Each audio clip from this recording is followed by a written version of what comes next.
Hello दोस्तों, नमस्कार। कैसे हो आप सभी? उम्मीद करते हैं स्वस्थ होगे। और आप लोगों की पढ़ाई कैसी चल रही है जरूर से एक बार कमेंट करके मुझे जरूर से बता दीजिए। आज हम इस वीडियो में जो मैंने एक सीरीज स्टार्ट करी थी 100+ टॉपिक जीके के जो इम्पोर्टेंट टॉपिक हैं उनकी सीरीज, और उसमें हम दूसरा जो चैप्टर है वो आज करने वाले हैं, जिसका नाम क्या है? जीएसटी। जीएसटी का जो फुल फॉर्म है वो क्या होता है? जीएसटी का full form goods and service tax होता है। आपने आज तक कहीं भी जीएसटी की क्लास ली है, एक बार इस क्लास को ले लेना, आपको जो फर्क है वो महसूस हो जाएगा। जो बच्चे इस क्लास को यूट्यूब के ऊपर देख रहे हैं, ये क्लासेज हमारे स्पेशल बैच की हैं जो दिल्ली पुलिस कांस्टेबल के लिए चल रहा है।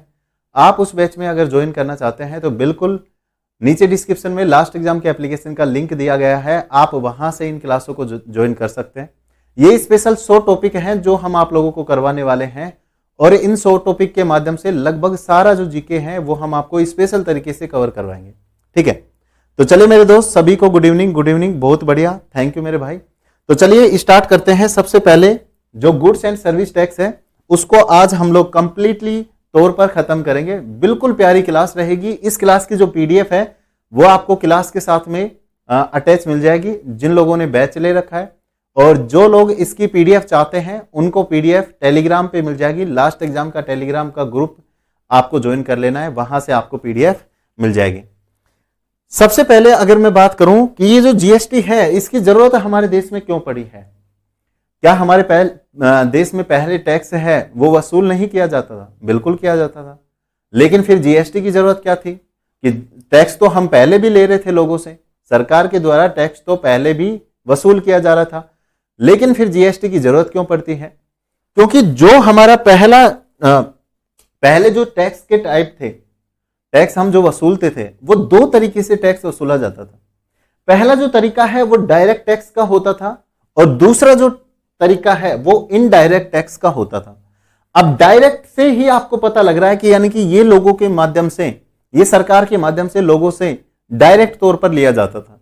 जैसे इसमें जो पहला आता है वो है आपका इनकम टैक्स। जैसे जो भी आपकी आय होती है, जो भी आप कमाते हैं, उस पर सरकार एक टैक्स लेती है। जैसे सालाना आप 5 लाख से ऊपर कमाते हैं तो आपसे अलग टैक्स लिया जाएगा। आप 20 लाख से ऊपर कमाते हैं, आपसे दूसरा प्रकार का टैक्स लिया जाएगा। आप 1 करोड़ से ज्यादा कमाते हैं तो फिर आपका टैक्स है उसमें बढ़ोतरी हो जाती है। इसी प्रकार यानी कि आपसे खुद से, यानी कि जो आपकी इनकम है उसी पर टैक्स लिया जा रहा है। किसके द्वारा? सरकार के द्वारा। तो उसे हम लोग क्या कहते हैं? इनकम टैक्स कहते हैं। आपकी आय पर जो टैक्स लिया जाता है उसे इनकम टैक्स कहते हैं। इसी का दूसरा टाइप क्या है डायरेक्ट टैक्स का? वो आपका कॉर्पोरेशन टैक्स है, निगम कर है। इसी प्रकार आपकी प्रॉपर्टी पर टैक्स लिया जाता है। जब आप प्रॉपर्टी खरीदते हैं, बेचते हैं, तो उस पर भी टैक्स लगता है। अगर आप किसी से गिफ्ट लेते हैं, किसी को गिफ्ट देते हैं, तो उस पर भी टैक्स लिया जाता है। और यहां पर वेल्थ के ऊपर भी टैक्स लिया जाता है। कहने का मतलब यह है कि जो आपके डायरेक्ट टैक्स हैं वो डायरेक्ट टैक्स क्या होते हैं? ये आपके डायरेक्ट लोगों के ऊपर लगाए जाते हैं। लेकिन दूसरे प्रकार के जो टैक्स हैं वो कैसे होंगे? वो इनडायरेक्ट टैक्स होते हैं।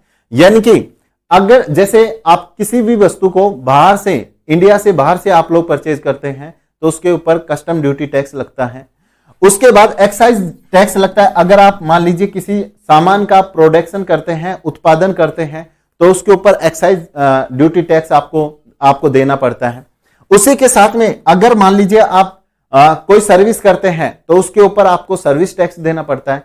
इसी प्रकार से सेल टैक्स, अगर किसी वस्तु को खरीद या बेचते हैं आप लोग तो सेल टैक्स देना पड़ता है। और इसी प्रकार वैट टैक्स भी आपको देना पड़ता है। तो इस प्रकार से पहले काफी सारे टैक्स थे जो ये मैंने मेन लिखे हैं। इसके अलावा भी काफी सारे टैक्स हैं जो आपको देने पड़ते थे। डायरेक्ट और इनडायरेक्ट दोनों ही रूप से आपको देने पड़ते थे।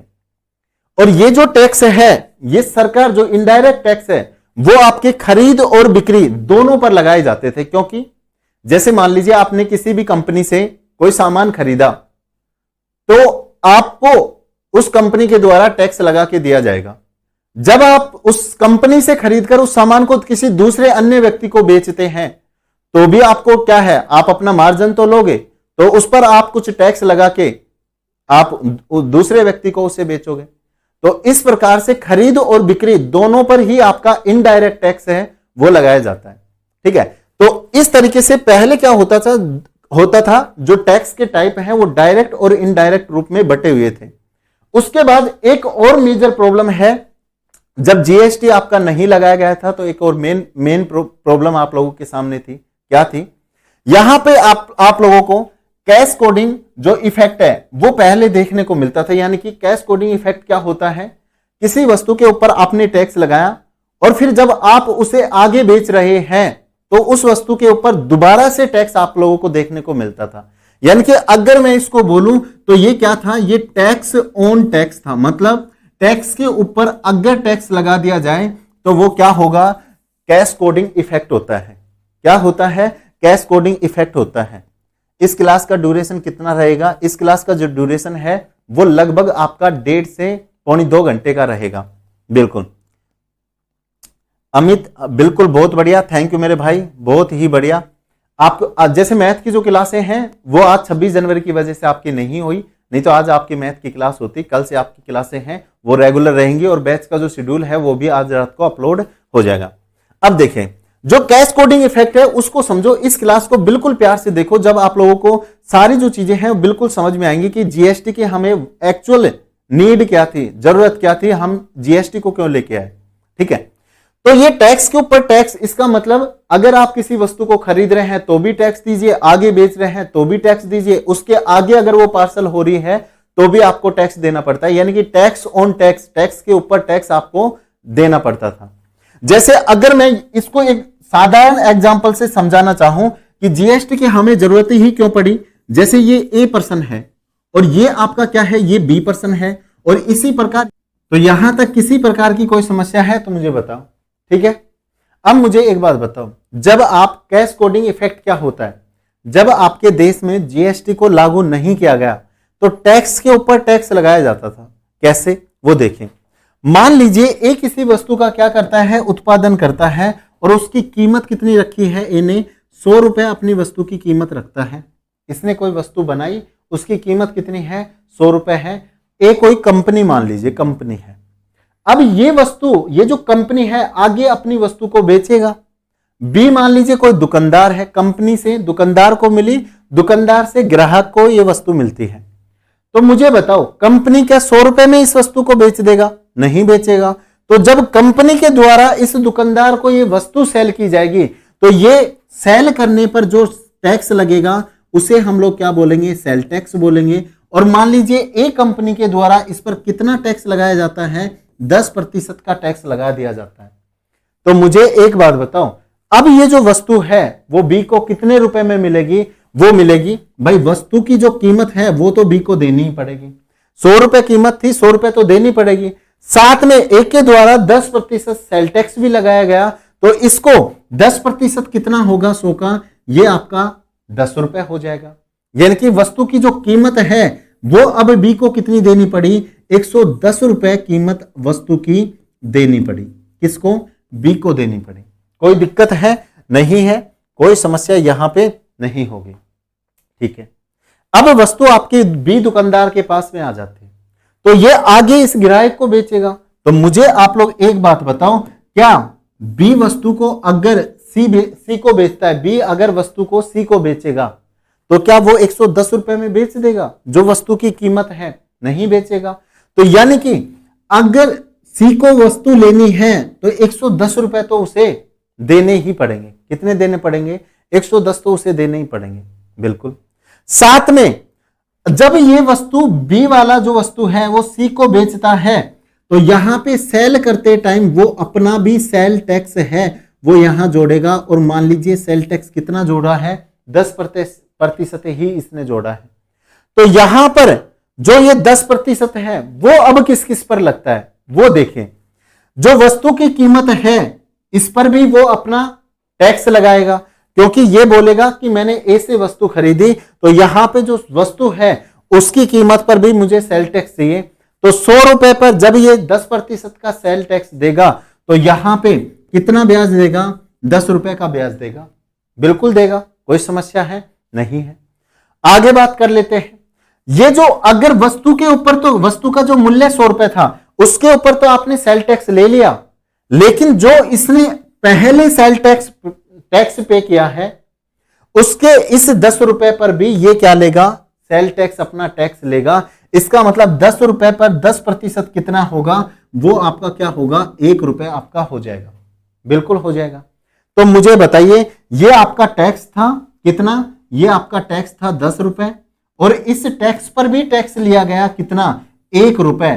तो इस वजह से जीएसटी है उसको लाना पड़ा, क्योंकि टैक्स के ऊपर भी टैक्स लिया जा रहा है। मुझे एक बात बताइए आप लोग, वस्तु की जो कीमत है उसके ऊपर ही तो आपको टैक्स लेना चाहिए। मान लीजिए आपको वस्तु 5 रुपए की पड़ती है, तो आपको 5 रुपए के ऊपर जो ब्याज लेना है, जो मार्जिन आपको लेना है, वही तो आपको लेना चाहिए।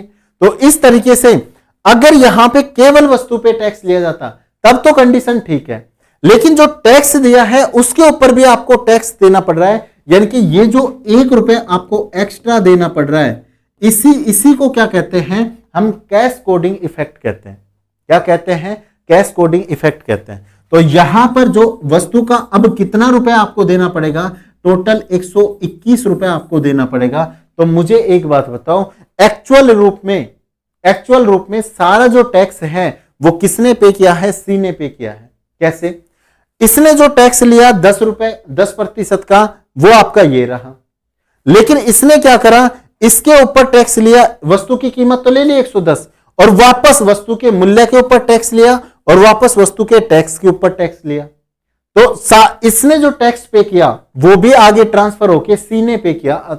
वास्तविक रूप में किसने पे करा, सी ने पे किया।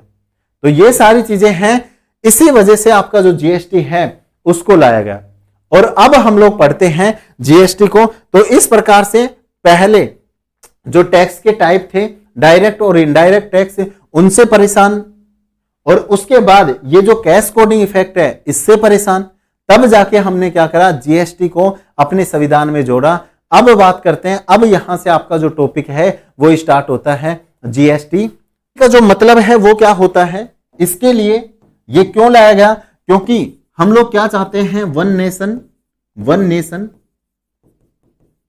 वन टैक्स चाहते हैं। क्या चाहते हैं, वन नेशन वन टैक्स हम लोग चाहते हैं। तो इसलिए भी जीएसटी को लाया गया है। अब देखिए हम लोग स्टार्ट करते हैं अपनी क्लास को। तो सबसे पहले तो आपको पता लग ही गया कि जीएसटी है उसको क्यों लाया गया है। अब हम लोग जीएसटी को स्टार्ट करते हैं, ठीक है।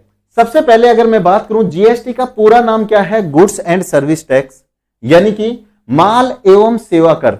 यानी कि जो आप लोग माल का उत्पादन करते हैं, जो आप लोग सेवाएं देते हैं, उनके ऊपर जो टैक्स लगाया जाता है उसे हम लोग क्या कहते हैं, जीएसटी कहते हैं, गुड्स एंड सर्विस टैक्स हम लोग कहते हैं।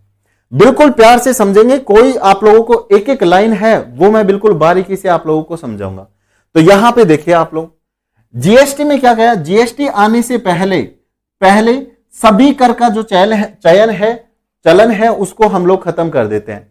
जीएसटी आने से पहले सभी जो चलन है, पहले के जो कर हैं उनको हम लोग खत्म कर देते हैं। यानी कि जो पहले के 17 अप्रत्यक्ष कर हैं और 23 उपकरों, यानी कि जो चार्ज और केसेज हैं, इन सबको मिलाकर एक कर बना दिया गया, उसे हम लोग क्या कहते हैं, जीएसटी कहते हैं। तो ये जो जीएसटी क्या है, सभी 17 करों को मिलाकर और 23 उपकरों को मिलाकर ये जो जीएसटी है वो आपका बनाया गया है। साथ में जीएसटी एक अप्रत्यक्ष कर है, जीएसटी एक डेस्टिनेशन टैक्स है और जीएसटी एक मल्टी स्टेज टैक्स है।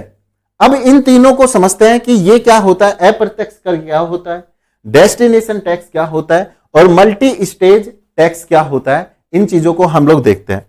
तो सबसे पहले यहां पे आप लोग आ जाइए। सबसे पहले बात करते हैं, क्या बात करते हैं कि जीएसटी अप्रत्यक्ष कर कैसे है। देखो आपने क्या करा, ये एक कोई कंपनी है, ठीक है, इसने सामान किसको बेचा, इसने सामान बी को बेचा और बी ने सामान किसको बेचा, आगे सी को बेचा। तो यहां पर इसने क्या करा, इसने अपना टैक्स लिया, बिल्कुल लिया, इसने इससे अपना टैक्स लिया, ये भी बिल्कुल लिया, आप लोगों की भाषा में बिल्कुल लिया, ठीक है। अब ये अप्रत्यक्ष कर कैसे हो गया, देखो इस पर जो टैक्स लगा वो इस मिडिल वाले बंदे को क्या करना पड़ा था, देना पड़ा था, और इस पे इसने जो टैक्स दिया वो आगे ये इस पे ट्रांसफर कर देता है सी वाले बंदे पर। जैसे कि मैंने अभी आपको बताया, क्या मैंने आपको बताया, एक सेकेंड, अभी मैंने आपको समझाया कि जैसे एक जो वस्तु है वो 100 रुपए की है, बी के पास जाकर वो वस्तु 110 रुपए की हो जाती है, और जब सी के पास वो वस्तु गई तो वो वस्तु 121 रुपए की हो जाती है। तो एक बात मुझे बताओ, ये जो टैक्स है वो एक्चुअल रूप में किसने पे करा है? सी ने पे करा है, क्योंकि जो ए ने कमाया 10% वो बी से ले लिया, लेकिन जो बी का 10% लगा वो इसने सी से ले लिया। तो एक्चुअल में टैक्स दिया किसने? सी ने टैक्स दिया है। तो ये क्या हो गया? जिस व्यक्ति पर जो टैक्स लगा था ये 10%, वो भी सी पे कर रहा है। इसका मतलब ये एक अप्रत्यक्ष कर आपका हो जाता है। तो इस तरीके से ये जो आपका जीएसटी है ये आपका क्या है? ये एक अप्रत्यक्ष कर आपका हो जाता है, अप्रत्यक्ष कर हो जाता है। अब बात करते हैं कि जीएसटी एक डेस्टिनेशन टैक्स है, वो कैसे है? देखो, अगर मान लीजिए ये आपके पास में क्या है, ये एक राज्य है जो राजस्थान है, बिल्कुल। एक ये दूसरा राज्य है जो उत्तर प्रदेश है, उत्तर प्रदेश आपके पास में है, बिल्कुल। अगर मान लीजिए यहां किसी चीज का उत्पादन होता है, ये चीजें आगे भी समझेंगे, यहां किसी चीज का उत्पादन होता है और वो जो वस्तु है वो उत्तर प्रदेश के द्वारा खरीदी जाती है, यानी कि उत्तर प्रदेश में कोई उपभोक्ता है वो उस वस्तु का क्या करता है? सेवन करता है, सेवन करता है, सेवन। तो यहां से जो वस्तु यहां गई है उसके ऊपर हम लोग क्या करते हैं? आईजीएसटी हम लोग लगाते हैं, और आईजीएसटी को हम लोग क्या कहते हैं? Integrated GST. और आईजीएसटी है यानी कि यहां से वस्तु यहां जाके उपभोग हो रही है। इसका मतलब ये जो डेस्टिनेशन है, यानी कि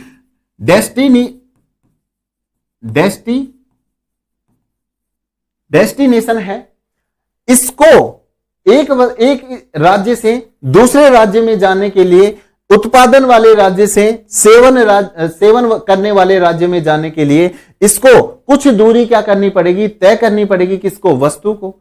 इसलिए इसको क्या कहते हैं हम लोग? डेस्टिनेशन टैक्स कहते हैं। यानी कि जो राज्य उत्पादन कर रहा है, जो राज्य सेवन कर रहा है, वो अलग अलग प्रकार से टैक्स हैं वो सरकार को देते हैं। ये देंगे उत्पादन टैक्स और ये देंगे सेवन टैक्स। ये जो आईजीएसटी है इसमें इस चीज को हम लोग पूरे अच्छे तरीके से समझेंगे कि जैसे अब ये जो टैक्स है वो किसके द्वारा दिया जाएगा? मान लीजिए कोई यहां से वस्तु है और वो यहां जाकर सेवन हो रही है, तो वो जो वस्तु है उसको ये जो टैक्स है वो किसके द्वारा दिया जाएगा? उत्तर प्रदेश सरकार के द्वारा दिया जाएगा।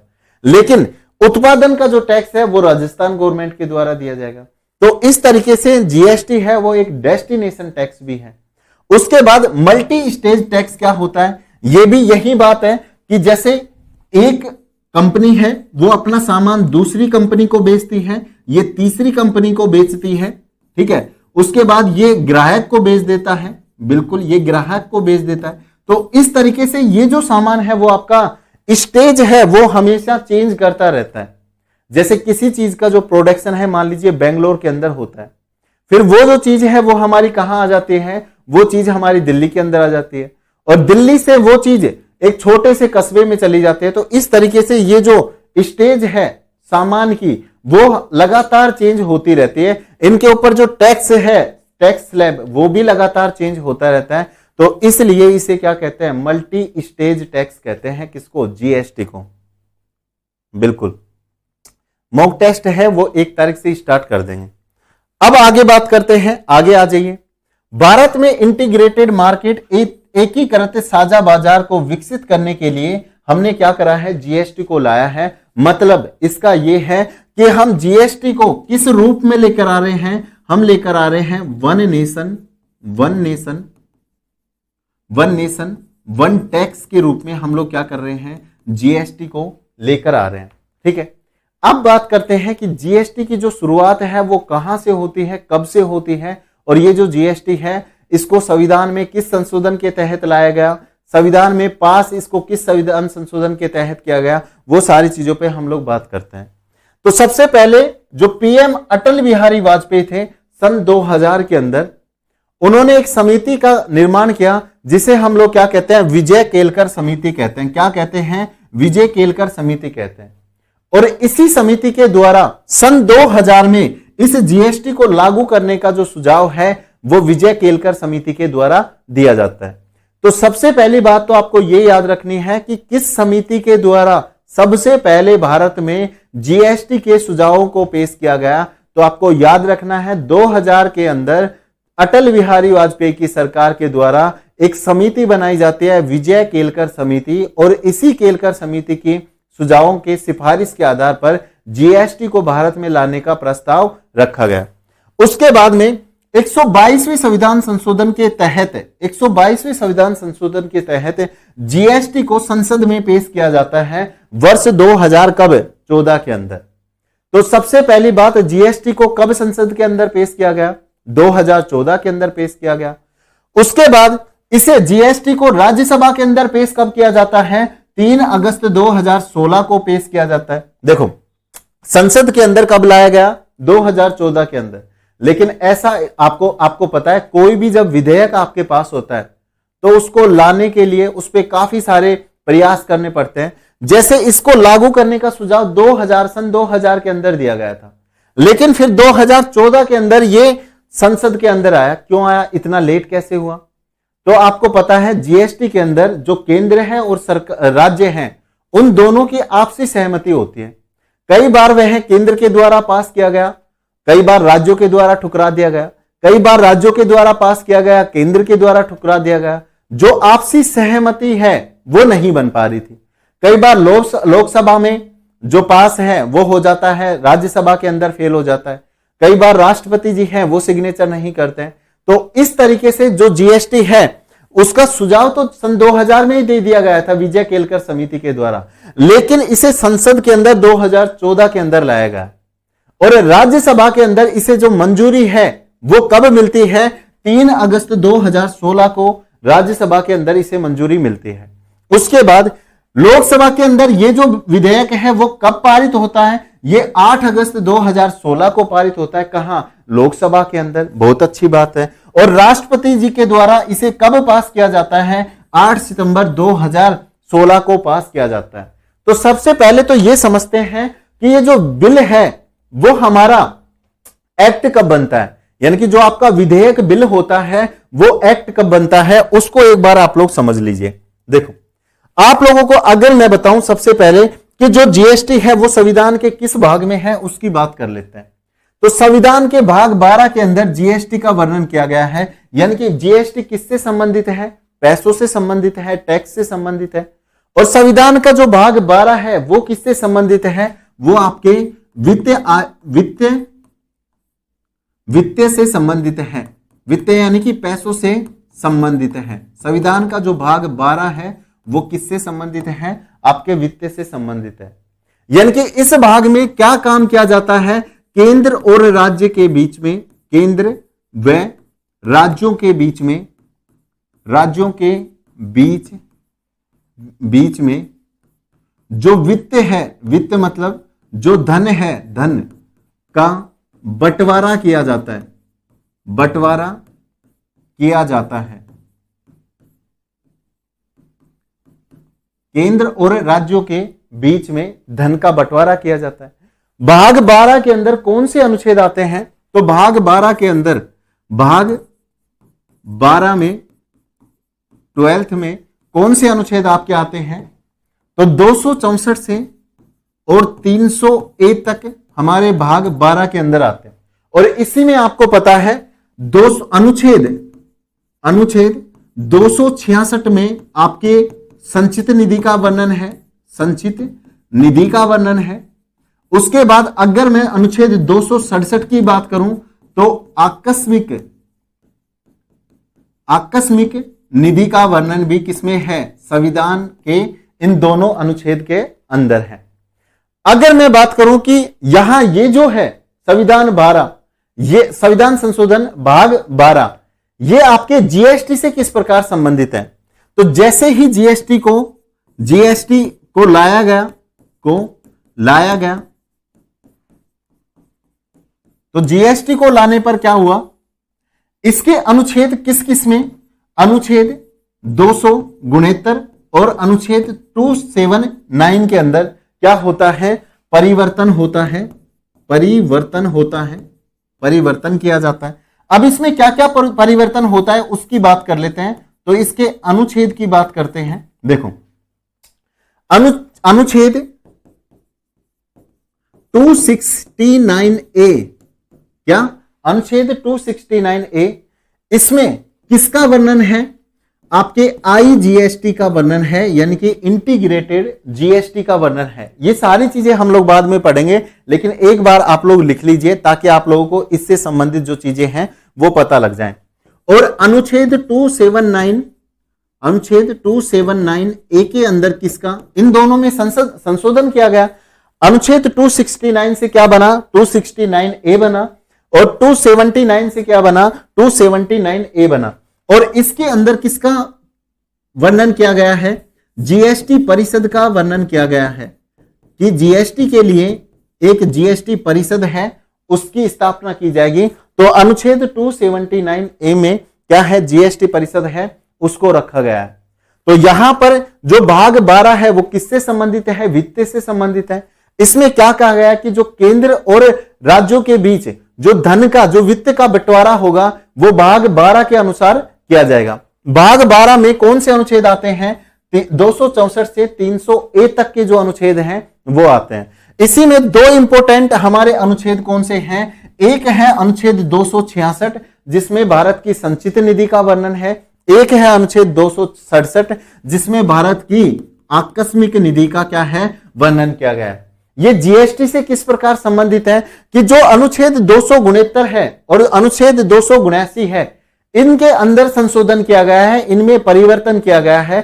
तो अनुच्छेद 269A के अंदर आईजीएसटी का वर्णन है, आईजीएसटी का वर्णन है। और अनुच्छेद 279A के अंदर क्या है? जीएसटी परिषद को लाया गया है, जीएसटी परिषद का क्या है? वर्णन किया गया है। तो यहां पे ये सारी चीजें हैं वो आप लोगों को क्या समझ में आ गई होंगी, बहुत अच्छी बात है। अब आगे बात करते हैं। बिल्कुल, अब थोड़ा सा और एक बार आगे आ जाइए तो आपको मैं बताता हूं कि कोई विधेयक बिल है वो कानून यानी कि एक्ट कब बनता है उसकी बात कर लेते हैं। जैसे अभी मैंने एक चीज यहां पे आप लोगों को बताई कि जो संविधान संशोधन कौन सा है? 122वां, उसके तहत ये जो बिल है वो संसद में क्या किया गया? लाया गया सन 2014 के अंदर। लेकिन इसे संसद के द्वारा कब पारित किया गया? इसे जोड़ा गया संविधान में, वो 101वें संविधान संशोधन के तहत जोड़ा गया, और यह जोड़ा गया सन 2016 के अंदर। तो 2 सालों का जो टाइम लगा है, और उसमें जो आपका संविधान संशोधन पहले कौन से में लाया गया था? 122 में, लेकिन इसको एक्ट किस संविधान संशोधन के तहत बनाया गया? 101वें संविधान के संशोधन के तहत इसको संविधान में जोड़ा गया। तो यहां पे अगर ये जो बिल था आपका, जो बिल था वो एक्ट में कब बदलता है? सन 2016 के अंदर बदलता है। इसका मतलब अब आप लोग एक बात और यहां पे समझिए कि जो विधेयक होता है वो एक्ट कब बनता है। देखो आपका जो जीएसटी है उसको, आपका जो जीएसटी है उसको 122वें संविधान संशोधन के तहत, 122वें संविधान संशोधन के तहत विधेयक बिल के रूप में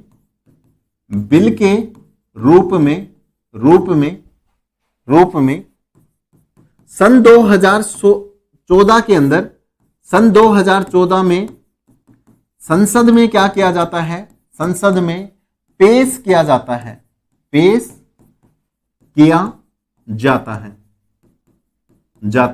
तो अब मुझे एक बात बताओ, संसद के अंदर आपका विधेयक है, जो विधेयक बिल तो आपका संसद के अंदर आ गया, लेकिन मान लीजिए कि ये आपका क्या है? आपका लोकसभा है, और ये आपका क्या है? राज्यसभा है। पहले जो आपका बिल है वो लोकसभा के अंदर आता है, फिर आपका जो बिल है वो राज्यसभा के अंदर आता है। बहुत अच्छी बात है। यहां से मान लीजिए आपका जो बिल है वो पास हो गया, और राज्यसभा से भी आपका जो बिल है वो पास हो जाता है, तो क्या आपका वो एक्ट बन जाएगा? बिल्कुल भी नहीं बनेगा। यानी कि अगर आपका जो बिल है वो दोनों जगह से पास भी हो जाता है, यानी कि संसद उसे पास भी कर देती है, तो भी आपका वो क्या रहेगा? तो भी वो आपका बिल ही रहेगा। क्या रहेगा? तो भी आपका वो बिल ही रहेगा, यानी कि अभी तक वो एक्ट नहीं बनेगा। बिल्कुल। अब एक्ट कब बनेगा? जब ये दोनों सदनों से पास होकर, यानी कि लोकसभा से पास होके और राज्यसभा से पास होके, ये जो आपका विधेयक है, ये जो आपका बिल है, वो किसके पास जाता है? भारत के राष्ट्रपति जी के पास में जाता है। और ये जो अगर राष्ट्रपति जी के द्वारा इस विधेयक को या इस बिल को पास कर दिया जाता है, तो फिर जाकर ये क्या बनता है? एक्ट बनता है, मतलब अधिनियम बनता है। क्या बनता है? अधिनियम बनता है, यानी कि कानून यह बन जाता है। क्या बन जाता है? कानून बन जाता है। और यहीं पर ये जो 12वां भाग है, इसमें एक अनुच्छेद आता है। कौन सा अनुच्छेद आता है वो भी आप लोग लिख लीजिए। इसमें एक अनुच्छेद आता है, अनुच्छेद 265, अनुच्छेद 265। और इस अनुच्छेद 265 में क्या कहा गया है कि भारत का जो मंत्रिमंडल है, भारत की जो केंद्र सरकार है, वो भारत के नागरिकों से टैक्स वसूल कर सकती है। लेकिन कब कर सकती है? वो टैक्स जब वसूल किया जा सकता है जब वो टैक्स कानून के रूप में, एक्ट के रूप में पारित हो चुका हो। तो इसके द्वारा क्या कहा 265 में, अनुच्छेद 265 में क्या बोला गया है कि आप जो टैक्स है, टैक्स वसूली कर सकते हो, लेकिन जो टैक्स है, टैक्स पर टैक्स को संसद प्लस राष्ट्रपति के द्वारा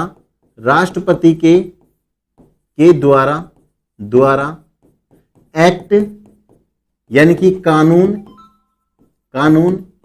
बनाया गया हो। तो अनुच्छेद 265 क्या कहता है? अनुच्छेद 265 ये कहता है कि आप लोगों से टैक्स वसूली कर सकते हो, बिल्कुल कर लीजिए, लेकिन वो जो टैक्स है उसको संसद प्लस राष्ट्रपति की मोहर है उसके ऊपर लगी होनी चाहिए, यानी कि वो जो एक्ट है वो बन चुका होना चाहिए। तो इस प्रकार से जो पहले जीएसटी हमारा आया, अब देखो जीएसटी के माध्यम से किस किस संविधान के संशोधन, किस किस एक्ट के अंदर, किस किस अनुच्छेद के अंदर परिवर्तन किया गया है। जैसे ही आपका जीएसटी आता है तो संविधान के अनुच्छेद 269 के अंदर परिवर्तन होता है कि वहां आईजीएसटी है वो 269 ए में जोड़ा गया, पहला अनुच्छेद।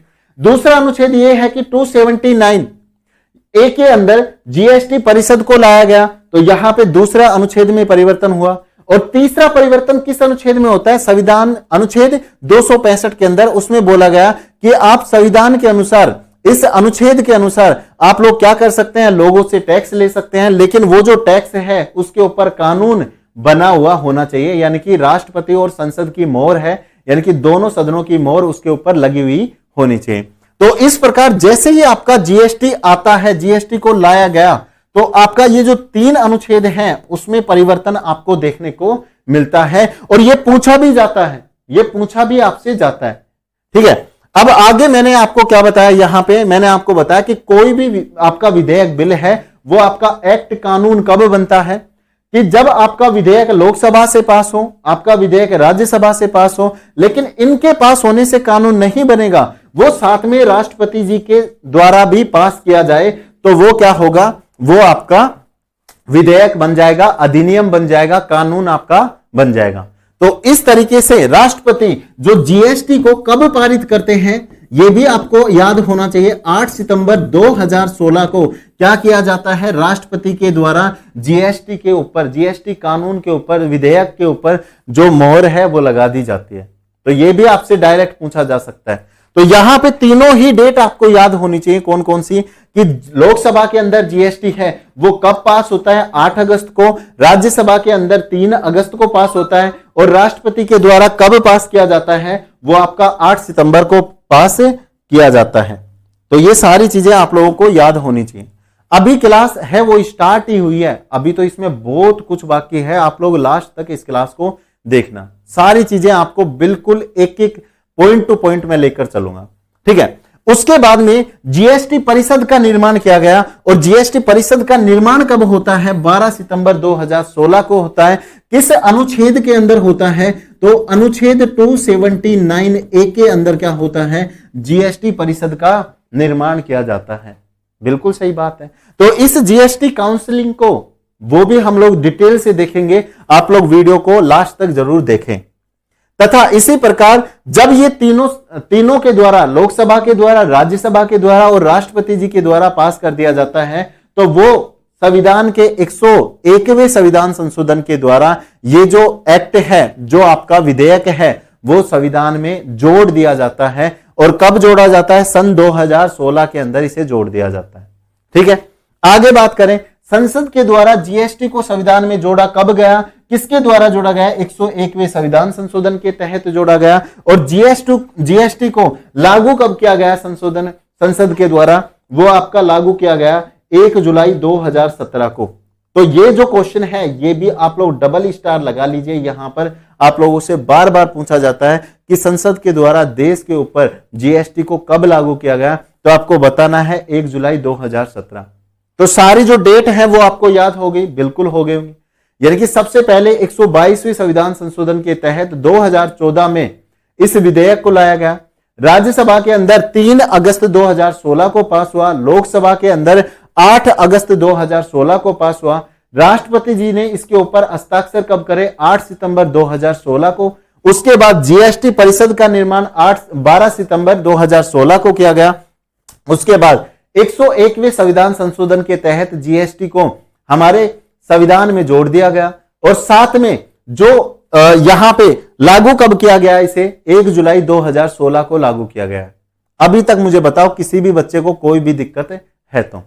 अब आगे चलते हैं। ये सारी चीजें आप लोगों ने समझी कि जो जीएसटी है वो कितने प्रकार की होती है, संविधान के भाग 12 से जीएसटी का क्या लेना देना है, वो सारी चीजें मैंने आपको बता दी। ये 2 अनुच्छेद हैं, वो भी आप लोग याद रखना, आप लोगों के एग्जाम में पूछे जाते हैं। यहां पे मैंने आपको बताया कि कोई भी विधेयक, बिल, एक्ट कब बनता है, वो आप लोगों ने देखी। अब थोड़ा सा आप लोग आगे आ जाइए और जीएसटी के बारे में और काफी सारी जो चीजें हम लोग जानते हैं। अब एक चीज मैं यहां पे और आपको बताना चाहूंगा, क्या कि जो ये समय लगा था जीएसटी को लाने में, कि आपकी जो जीएसटी है उसके लिए जो समिति 2000 के अंदर विजय केलकर समिति बनाई गई थी, और 2014 के अंदर ये जो बिल है वो लाया जाता है संसद के अंदर। तो इतना टाइम कैसे लगा, उस चीज को आप एक बार समझ लीजिए। देखो हमारे देश में क्या है, हमारे देश के अंदर कितने राज्य हैं वर्तमान समय में? पहले 29 राज्य थे, फिर जम्मू कश्मीर को क्या बना दिया गया? जम्मू कश्मीर को यूनियन टेरिटरी बना दिया गया, तो वहां पे वो केंद्र शासित प्रदेश हो गया। तो यहां पे आप लोग देखो वर्तमान समय में देश के अंदर कितने राज्य हैं? 28 राज्य हैं। 28 राज्य हैं। और आप सभी को पता है जीएसटी का जो गठन किया जा रहा है, गठन, इसके लिए हमें क्या चाहिए? 50% का बहुमत चाहिए। भाई कितने प्रतिशत वोट चाहिए हमें? 50% हमें क्या चाहिए? वोट चाहिए। इसका मतलब क्या हुआ कि टोटल हमें कितने वोट चाहिए? यानी कि 14 राज्यों से 14 + 1, यानी कि 50% प्लस वोट चाहिए हमें। तो 14 + 1 यानी कि अगर टोटल हमारे पास में 15 राज्यों की सहमति आ जाए, 15 राज्यों की सहमति अगर हमारे पास में आ जाए, तो जीएसटी को हम केंद्र के रूप में अप्लाई कर सकते हैं। तो ये जो चीज है, अभी मैंने आपको स्टार्टिंग में बताया कि जीएसटी लाने में राज्यों की भी बहुत बड़ी भूमिका है। पहले राज्य तैयार नहीं थे। इस तरीके से जो आपका जीएसटी है वो इतने सालों तक कभी केंद्र तैयार नहीं था, कभी राज्य तैयार नहीं था, कभी लोकसभा से मोहर नहीं लगी, कभी राज्यसभा से मोहर नहीं लगी, कभी राष्ट्रपति ने मना कर दिया। तो इस तरीके से आपका जो जीएसटी है वो इतना लेट हो गया। अगर मैं बात करूं सबसे पहला राज्य कौन है जिसने जीएसटी को अपनाया? सबसे जो फर्स्ट राज्य है, जो जीएसटी को अपनाता है वो कौन सा है? वो आपका असम है। और सबसे अंतिम की बात करूं, मैं अंतिम राज्य की बात करता हूं। अंतिम राज्य कौन है? अंतिम राज्य जिसने जीएसटी को अपनाया वो कौन सा है? वो आपका जम्मू एंड कश्मीर है, जम्मू एंड कश्मीर है। तो ये सारी चीजें आप लोगों से पूछी जा सकती हैं कि पहला राज्य कौन सा है जिसने जीएसटी को अपनाया, वो आपका असम है। और इसने कब जीएसटी को अपनाया? इसने जीएसटी को 8 सितंबर 2016 को, जिस दिन राष्ट्रपति जी की मोहर लगती है, उस दिन असम राज्य ने जीएसटी को सबसे पहले अपनाया। और सबसे जो लास्ट का जो राज्य है जिसने जीएसटी को अपनाया वो कौन सा है? जम्मू कश्मीर है। लेकिन जम्मू कश्मीर को अब यूनियन टेरिटरी घोषित कर दिया गया है। तो यहां पे अगर राज्य की बात हो तो जम्मू कश्मीर के ऊपर ही आपको क्या करना है? आपको टिक लगा के आना है। लेकिन अगर मान लीजिए ये राज्य ना देकर आपसे ये दे दे कि केंद्र शासित प्रदेश बताइए, केंद्र शासित प्रदेश बता दीजिए, तो अंतिम रूप में कौन सा केंद्र शासित प्रदेश है जिसने जीएसटी को अपनाया? वो भी क्या होगा? जम्मू कश्मीर होगा। तो ये सारी चीजें आप लोगों को बतानी है। हमारे देश के अंदर 8 राज्य हैं और 8 ही क्या है वर्तमान समय में? केंद्र शासित प्रदेश हैं। क्या है? केंद्र शासित प्रदेश हैं, यूनियन टेरिटरी हैं, केंद्र शासित प्रदेश हैं। अब इनको कैसे याद करें कि दोनों को अगर हम जोड़ते हैं, 28 + 8 को जोड़ते हैं तो वो क्या होता है? 36 होता है। और कहते हैं ना कि 36 का आंकड़ा है। क्या है? 36 का क्या है? आंकड़ा है। अगर आप लोग किसे कभी भूल भी जाओ कि कितने राज्य हैं और कितने यूनियन टेरिटरी हैं, क्योंकि बार बार इनको बदला गया है। पहले 29 राज्य थे, 7 केंद्र शासित प्रदेश थे, अब 8 केंद्र शासित प्रदेश हो गए। तो इस तरीके से आप लोग दोनों को जोड़ना, 36 का आंकड़ा आएगा। दोनों केंद्र शासित प्रदेशों और राज्यों के बीच में 36 का आंकड़ा रहता है। इस तरीके से आप लोग क्या कर सकते हैं? इनको याद कर सकते हैं। ठीक है, अब थोड़ा सा आगे बात कर लेते हैं। तो ये चीजें मैंने आपको बताया कि इसके बाद 15 राज्यों के पास में इसे पास करवाया गया और फिर जीएसटी को हम लोग लेकर आते हैं अपने संविधान में। किस संविधान संशोधन के तहत? 101वें संविधान संशोधन के तहत, जो कब किया गया? 2016 के अंदर किया जाता है। बताइए। ठीक है, अब आगे देखें। ये मैंने आपको बताया जीएसटी क्या है? एक मूल्यवर्धी कर है जो वस्तु एवं सेवाओं की आपूर्ति पर लगाया जाता है। ये मैंने आपको पहले भी बताया। जीएसटी क्या है? गुड्स एंड सर्विस टैक्स है, माल एवं सेवा कर है। तो वस्तुओं और सेवाओं की जो आपूर्ति है उसके ऊपर लगाया जाएगा। यह चीज मैंने आपको बताया कि सबसे पहला जो राज्य है जिसने जीएसटी को अपनाया वो कौन सा है? वो आपका असम है। लेकिन जो सबसे अंतिम राज्य है, अंतिम जो आपका राज्य है वो आपका जम्मू एंड कश्मीर है। ये आप लोग लिख सकते हैं। आगे देखें, जीएसटी में उत्पाद शुल्क यानी कि जो आप उत्पादन करते हैं वो शुल्क, उसके बाद में मूल्यवर्धित कर वैट, यानी कि वैट क्या होता है? जो उसके ऊपर टैक्स लगाया जाता है। ये वैट बहुत ज्यादा फेमस था जब जीएसटी नहीं आया था। उससे पहले ये बहुत ज्यादा फेमस था, अब तो इसकी वैल्यू कम कर दी गई, यानी कि इसको जीएसटी के अंदर ही काउंट कर दिया गया।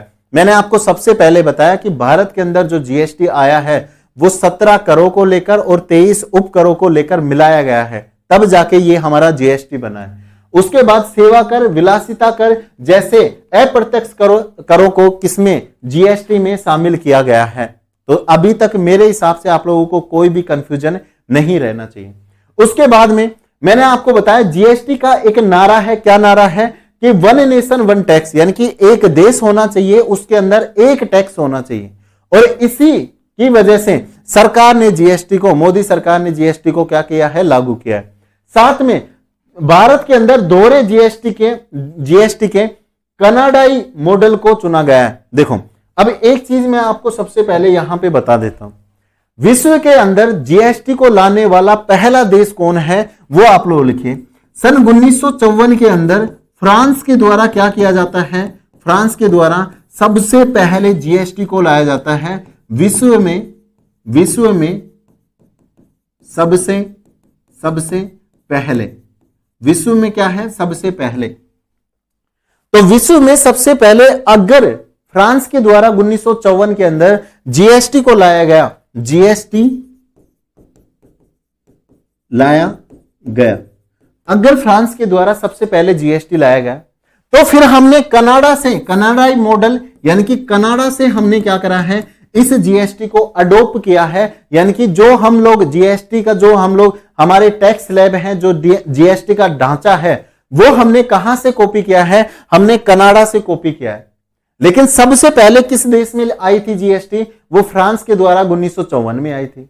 तो ये दोनों चीजों में अंतर है, दोनों चीजें याद रखना कि 1954 में फ्रांस के द्वारा सबसे पहले खुद के लिए जीएसटी लाई जाती है, लेकिन जो हमारे देश के अंदर जीएसटी लाई गई है उसमें हम कनाडा को कॉपी करते हैं, कनाडाई मॉडल को हम लोग कॉपी करते हैं। दोनों चीजों में अंतर है। ये पहला देश विश्व के अंदर, और इस देश से हमने अपने शेड्यूल को कॉपी करा है, अपने जीएसटी मॉडल को कॉपी करा है। ये चीजें आप लोग याद रखना। उसके बाद में जीएसटी की कुछ स्लैब होती हैं, तो इसमें बड़ा कंफ्यूजन होता है कि एक्चुअल में जो जीएसटी की स्लैब है वो 4 हैं या फिर 5 है। देखो, अगर मैं इसकी ओरिजिनलिटी पे आऊं तो जीएसटी में टोटल 4 ही स्लैब होती हैं, लेकिन कई किताबों में, कई टीचर्स के माध्यम से आपको इसकी जो स्लैब है वो 5 भी पढ़ाई जाती है। तो मैं दोनों ही चीजें आप लोगों को बता देता हूं। अगर मैं बात करूं किसकी, अगर मैं जीएसटी के स्लैब की बात करता हूं, अगर मैं जीएसटी के स्लैब की बात कर लेता हूं, देखिए अगर आपके ऑप्शन में मान लीजिए क्या दिया जाए, 4 और 5 दोनों ही दिया जाता है, लेकिन यह क्वेश्चन आपके एग्जाम में नहीं आएगा। यह 2017 में आता था, जब 2016 में जीएसटी को लॉन्च किया गया और 17 के अंदर पूछा गया है 1-2 एग्जाम में, लेकिन उसके बाद यह विवादित क्वेश्चन है तो इसको पूछा नहीं गया कहीं पे भी। तो यहां पे जीएसटी की कितनी स्लैब होती हैं, कहीं कहीं आपको 5 स्लैब है वो भी देखने को मिलती है। स्लैब क्या होती है? 5 स्लैब के अंदर पहली जो आपकी आती है 0% जीएसटी, फिर आपकी आती है 5% जीएसटी, तीसरी आपकी आती है 12% जीएसटी, चौथी आपकी आती है 18% जीएसटी और पांचवी आपकी आती है 28% जीएसटी। और इनका सबका अलग अलग क्राइटेरिया होता है। जैसे 0% जीएसटी के अंदर आपका मिल्क आ गया, जो खाने की वस्तुएं हैं उसके ऊपर किसी प्रकार की जीएसटी नहीं लगती, जो रोजमर्रा की वस्तुएं हैं, ठीक है। इसी प्रकार 28% जो जीएसटी है वो आपकी विलासिता की जो वस्तुएं हैं, विलासिता की जो वस्तुएं हैं, एक सेकंड, जो विलासिता की आपकी वस्तुएं हैं उनके ऊपर क्या लगाया जाता है? 28% जीएसटी लगाया जाता है। अगर आपको 5 स्लैब का क्वेश्चन दिया जाए तो आप लोग फिर 0 को भी काउंट करेंगे, लेकिन अगर आपको 5 स्लैब का ऑप्शन नहीं मिलता है तो फिर आप लोग क्या करेंगे कि जीएसटी के अंदर कितना स्लैब होते हैं? 4 स्लैब होते हैं, उसमें इस 0 को काउंट नहीं करते। सबसे पहले 5% जीएसटी, फिर आपका होता है दूसरा 12% जीएसटी, आपका तीसरा होता है 18% जीएसटी और चौथा आपका होता है 28% जीएसटी। और इन सभी जीएसटी में लगभग 500 से ज्यादा वस्तुओं को, और लगभग यहां पे मैंने वो चीजें लिखी गई हैं, आप लोग देख, 500 से ज्यादा वस्तु सेवाओं को और 1300 से अधिक उत्पाद मतलब जो आप प्रोडक्ट बनाते हैं, 1300 से अधिक इन उत्पादों को क्या किया गया है? जीएसटी के अंदर लाया गया है। कुछ ऐसी वस्तुएं भी हैं जिनको जीएसटी से बाहर रखा गया है, वो सारी चीजें हम लोग बताएंगे कि जीएसटी से जो बाहर है, जैसे फिलहाल में आपका जो पेट्रोल है, पेट्रोल आपका है जीएसटी से बाहर रखा गया है। तभी तो इन सारी चीजों को हम लोग बताएंगे कि पेट्रोल का जो रेट है वो अलग अलग राज्यों में अलग अलग क्यों होता है। जैसे आपने सुना होगा हरियाणा में पेट्रोल की कीमत लगभग राजस्थान से 10 रुपए कम है, तो वो क्यों है? इस तरीके से जो आपका शराब है, शराब भी आप लोगों ने देखा होगा कि जो शराब है वो आपके अलग अलग राज्यों में क्या होते हैं? अलग अलग रेट पर बेची जाती है। तो इस तरीके से जीएसटी से बाहर भी कुछ वस्तुएं हैं जिनको रखा गया है। तो इस तरीके से आपकी 4 स्लैब और 5 स्लैब से अगर क्वेश्चन आए तो वो आप लोग देख लेना, क्योंकि 4 भी सही है और 5 भी सही है, दोनों ही चीजें सही है। तो ये आप लोग क्या करेंगे? ये आप लोग अपने ऑप्शन के हिसाब से लगाएंगे। मैंने आपको दोनों ही चीजें बता दी, ठीक है। उसके बाद जीएसटी स्लैब है, उसमें संशोधन या बदलाव किसके द्वारा किया जाता है? तो ये जो बदलाव है वो जीएसटी परिषद के द्वारा किया जाता है। यानी कि जीएसटी को हैंडल कौन करता है? जीएसटी परिषद करता है, और इस जीएसटी परिषद को 279A में रखा गया है। ये आप लोगों को मैंने बताया। अभी जीएसटी परिषद को भी बिल्कुल डिटेल में पढ़ेंगे, किस प्रकार से वर्क करती है, कितने इसमें सदस्यों की संख्या होती है, वो सारी चीजें हम लोग देखेंगे, ठीक है। चलिए आगे चलते हैं थोड़ा सा और। तो जीएसटी स्लैब आप लोगों ने देखी। अब हम लोग आते हैं जीएसटी के प्रकार के ऊपर। जीएसटी के प्रकार, अभी तक आप लोगों ने क्या करा होगा? जीएसटी के 3 प्रकार देखे होंगे। पहली होती है SGST, दूसरी होती है CGST, तीसरी होती है IGST, लेकिन इस वीडियो में मैं आपको चौथी जो प्रकार है यूनियन टेरिटरी GST यानी कि UTGST, हम चारों GST की बात करेंगे। तो पहले जब ये लॉन्च हुई थी उस टाइम पे यहां पे तीन जो प्रकार हैं वो GST के बताए जाते थे, लेकिन वर्तमान समय में कितने प्रकार हैं? 4 प्रकार की GST आपकी होती है। ठीक है, तो यहां पे आप लोग देख लीजिए, अलग से समझाने की जरूरत नहीं होगी। पहली जो GST है वो आपकी कौन सी है? वो आपकी CGST है। दूसरी जो GST है वो आपकी SGST है। तीसरी जो GST है वो आपकी IGST है, और जो चौथी GST है वो आपकी UTGST है। ठीक है, इन सभी को अलग अलग तरीके से हम लोग पढ़ेंगे, बिल्कुल डिटेल में पढ़ेंगे। CGST का मतलब क्या होता है? C का मतलब क्या होता है? सेंटर, यानी कि सेंट्रल GST। S का मतलब क्या होता है? स्टेट, मतलब स्टेट GST। I का मतलब क्या होता है? जो मैंने आपको पहले भी बताया कि 269A के अंदर IGST को जोड़ा गया है, यह है आपके इंटीग्रेटेड GST, या इसे दूसरा नाम भी बोला जाता है डेस्टिनेशन GST। तो वो सारी चीजों पे भी बात करेंगे, अभी खोल के पढ़ेंगे। और चौथा जो GST है वो आपकी UTGST है, यानी कि यूनियन टेरिटरी GST, यानी कि केंद्र शासित प्रदेशों पर जो GST लगाई जाती है वो आपकी UTGST होगी। अगर मैं सबसे पहले बात करूं SGST की, तो SGST क्या होगी? स्टेट GST होगी। मान लीजिए आप लोग स्टेट के अंदर क्या कर रहे हैं? वस्तुओं का आदान प्रदान कर रहे हैं। अगर किसी भी राज्य के भीतर वस्तुओं का और सेवाओं का आंतरिक आपूर्ति की जा रही है, यानी कि आदान प्रदान या उनका उपभोग किया जा रहा है, तो उसमें कौन सी GST आपको लगा कर देता है? SGST लगती है, और ये राज्य सरकार के अंदर आती है। मतलब SGST का जितना भी टैक्स आएगा वो राज्य सरकार को मिलेगा। उसके बाद दूसरी जो GST आती है वो आपकी CGST आती है, और CGST भी क्या होती है? दोनों राज्यों के बीच के अंदर ही होती है। जैसे राज्य की जो आंतरिक वस्तुएं हैं और जो सेवाएं हैं उनके बीच ही होती है। लेकिन जैसे मान लीजिए, अभी आपको डिटेल में समझाऊंगा, पहले आप थोड़ा थोड़ा देख लीजिए। किसी भी राज्य के भीतर वस्तु एवं सेवाओं को आंतरिक आपूर्ति सेम क्या है? सेम आपकी SGST है।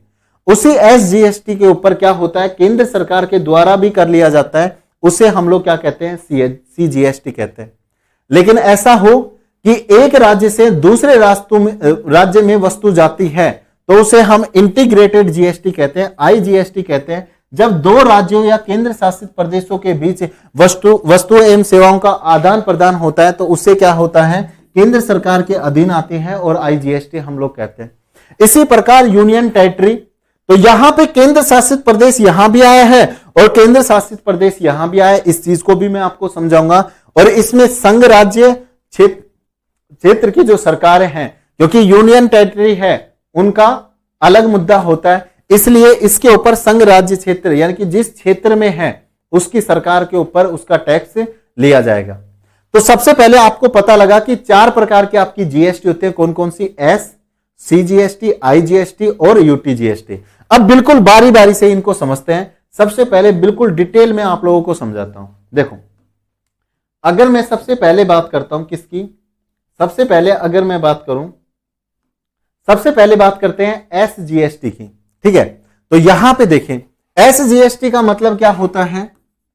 State GST, goods and service tax. SGST में क्या होता है? जैसे मान लीजिए ये आपका राजस्थान है, तो राजस्थान में क्या हुआ? ये राजस्थान का नक्शा है। मान लीजिए कोई उत्पादन आप लोग कहां से करते हैं? जैसलमेर से करते हैं। किसी चीज का उत्पादन आप लोग जैसलमेर से करते हैं, और उस वस्तु को आप लोग क्या करोगे? उस वस्तु का जो उपभोग है वो जयपुर के अंदर किया जाता है। तो देखो, एक ही राज्य के 2 जिलों के अंदर क्या हो रहा है? वस्तु का आदान प्रदान हो रहा है, यानी कि एक ही स्टेट के अंदर आदान प्रदान वस्तु का होता है। तो ये क्या होगी? आपकी SGST होगी, स्टेट GST इसके ऊपर लगेगा। लेकिन जहां SGST होती है वहां पर दोनों ही GST लगते हैं। कौन कौन सी? जैसे मान लीजिए किसी वस्तु का क्या हुआ? वस्तु का आदान प्रदान होता है, तो वहां पर दोनों ही कर लगाए जाते हैं, जो आपका SGST है और प्लस में जो आपका CGST है। ये आप लोगों ने देखा होगा। जैसे मान लीजिए कोई गाड़ी है, गाड़ी मान लेते हैं जैसे विलासिता की वस्तु है, जो कार होती है कार, उसके ऊपर आपका कितना टैक्स होता है? 28% का टैक्स होता है। वो उस कार का जो प्रोडक्शन है वो जैसलमेर के अंदर किया गया, और उस कार का जो उपभोग है यानी कि खरीदी किसके द्वारा गई? जयपुर के द्वारा खरीदी गई। तो इस कार के ऊपर हमें कितना टैक्स देना पड़ेगा? 28% का टैक्स है वो हमें देना पड़ेगा। तो ये जो 28% का टैक्स है वो यहां पे क्या होगा? ये जो 28% का टैक्स है उसमें से 14% जो टैक्स है वो हम स्टेट को देंगे, और उसी कार के ऊपर, क्योंकि देखो केंद्र सरकार है भाई, उसे बजट कहां से मिलेगा? उसकी इनकम का स्रोत क्या है? टैक्स के द्वारा सबसे ज्यादा इनकम होती है। तो केंद्र सरकार जो स्टेट के अंदर भी वस्तु बिकी है उसके ऊपर भी टैक्स लेगा, यानी कि 14% यहां पे SGST के रूप में और 14% यहां पे CGST के रूप में, टोटल कितना देना होगा? 28% का टैक्स हमें देना होगा। और केंद्र CGST क्या है? ये भी सेम है। अगर मान लीजिए कोई वस्तु एक राज्य के अंदर यहां जैसलमेर में बनकर और जयपुर में यूज की जाती है तो उसके ऊपर भी हम लोग क्या करते हैं? CGST प्लस में SGST इसका उपयोग करते हैं। सेम, दोनों ही सेम चीज है। अगर मान लीजिए किसी वस्तु पर 28% का टैक्स लगता है तो 14% हम CGST के रूप में और 14% किसमें? SGST के रूप में हम लोग अदा करते हैं, हम लोग पे करते हैं। तो ये चीजें आप लोगों को समझना है, ठीक है। उसके बाद में यहां पे आप लोगों को आगे चलते हैं। अब बात करते हैं हम लोग IGST की, कि हमने दो तो देखा, अभी कौन कौन से देख लिया? हमने देखा CGST और हमने देखा SGST। अब हम लोग बात करते हैं IGST क्या होता है, उसकी बात कर लेते हैं। सबसे पहले अगर मैं आप लोगों को बताना चाहूं, अगर मैं बताना चाहूं, जैसे मान लीजिए यहां पे कोई कंपनी है, ये कंपनी कहां है? आपकी गुजरात के अंदर ये कंपनी है। कहां है? गुजरात के अंदर कंपनी है। इसके अंदर कोई कार आपकी बनाई जाती है, कार आपने बनाई, और इस कार को कौन खरीद रहा है? मान लीजिए हरियाणा के अंदर कोई बंदा है जो इस कार को क्या करेगा? परचेज कर रहा है, ठीक है। तो यहां पे कार का क्या हो रहा है? उत्पादन हो रहा है। और यहां कार का क्या होगा? यहां पे कार की सेवा ली जाएगी, यानी कि उपभोग कार का होगा। क्या होगा? उपभोग कार का होगा, बिल्कुल। तो ये उत्पादन राज्य है, ये उपभोग राज्य है। तो मुझे बताओ कार का उत्पादन कहां से हुआ? गुजरात से। और इसका यूज कहां किया गया? हरियाणा के अंदर। तो राज्य है, ये पहला राज्य है, ये दूसरा राज्य है, और राज्यों के बीच में अगर आदान प्रदान होता है तो उसे हम लोग क्या कहते हैं? IGST कहते हैं। क्या कहते हैं? IGST कहते हैं। जैसे मान लीजिए गुजरात के अंदर क्या होता है? प्रोडक्शन होता है, और हरियाणा के अंदर इसका क्या होता है? इसका उपयोग किया जाता है। तो वहां पे IGST है वो लगाया जाता है। अब IGST में भी दोनों प्रकार के GST का ही उपयोग होता है। जैसे यहां पे आपका क्या होगा? IGST में कर तो आपके वही रहेंगे, एक तो स्टेट के द्वारा लिया जाएगा, एक सेंटर के द्वारा लिया जाएगा। तो कर तो आपके दोनों ही लगेंगे इस IGST में। कौन कौन से? पहला कर होगा इसमें आपका CGST, और दूसरा कर होगा इसमें आपका SGST आपका होगा। तो ये दोनों ही कर किसमें आएंगे? आपके IGST के रूप में आपसे लिए जाएंगे। लेकिन इसमें एक बड़ी समस्या आती है। IGST में संविधान में संशोधन क्यों किया गया? ये आपके किस संविधान संशोधन के तहत जोड़ा गया था? 269A के तहत, अनुच्छेद 269A के तहत संविधान में जोड़ा गया था, ठीक है। अब देखो ये मैंने पहले क्या होता था? जब IGST नहीं था तो उससे पहले क्या होता था? वस्तु के ऊपर आपको एक्साइज टैक्स देना पड़ता था। मतलब जो राज्य इसका उत्पादक यानी कि उत्पादन कर रहा है वो राज्य देगा एक्साइज टैक्स, और जिस राज्य में इसका उपभोग किया जा रहा है यानी कि जो राज्य सर्विस ले रहा है वो राज्य क्या देगा? हमें सर्विस टैक्स देगा। किसको देगा? केंद्र सरकार को देगा। लेकिन जब IGST लाया गया तो उसमें क्या किया गया?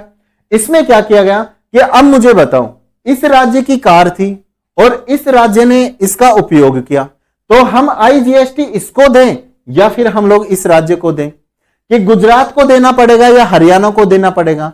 तो केंद्र सरकार के द्वारा एक संशोधन किया जाता है अनुच्छेद 269A के तहत, और उसमें बताया गया जो हमारा उपभोग करने वाला राज्य होगा, आईजीएसटी किसको मिलेगा, आईजीएसटी उपभोग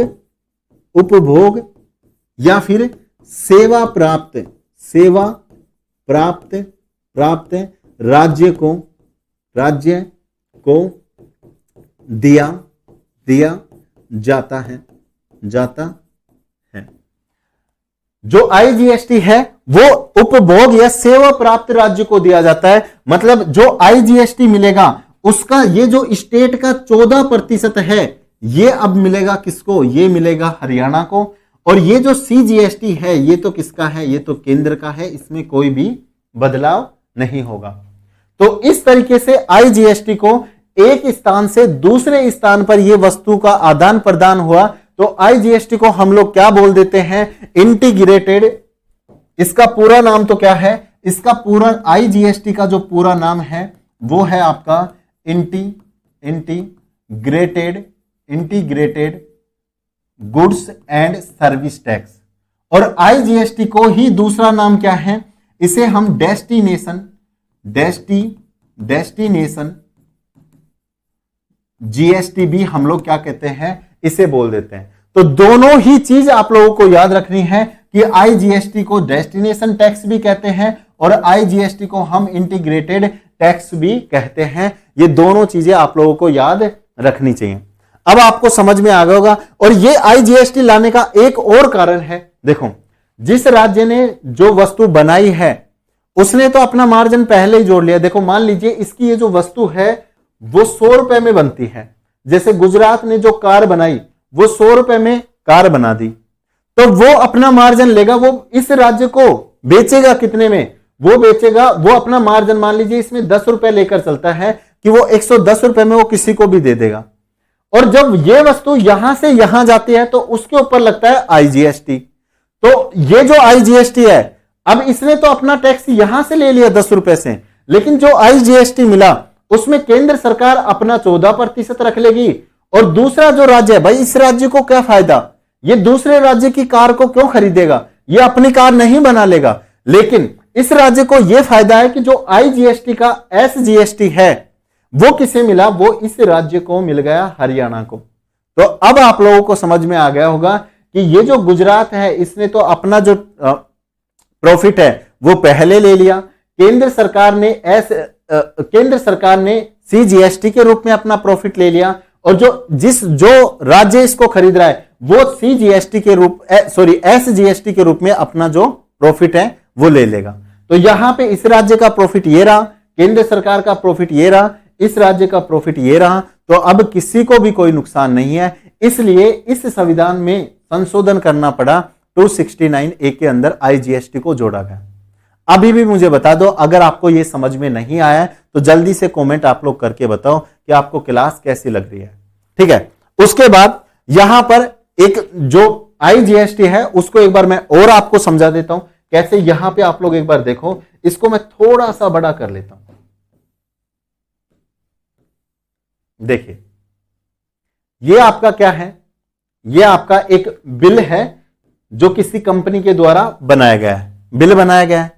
ये जो वस्तु है ये किस वाले राज्य की है, ये वस्तु तमिलनाडु में इसका उत्पादन किया जाता है। कहां पे उत्पादन किया जा रहा है, तमिलनाडु के अंदर।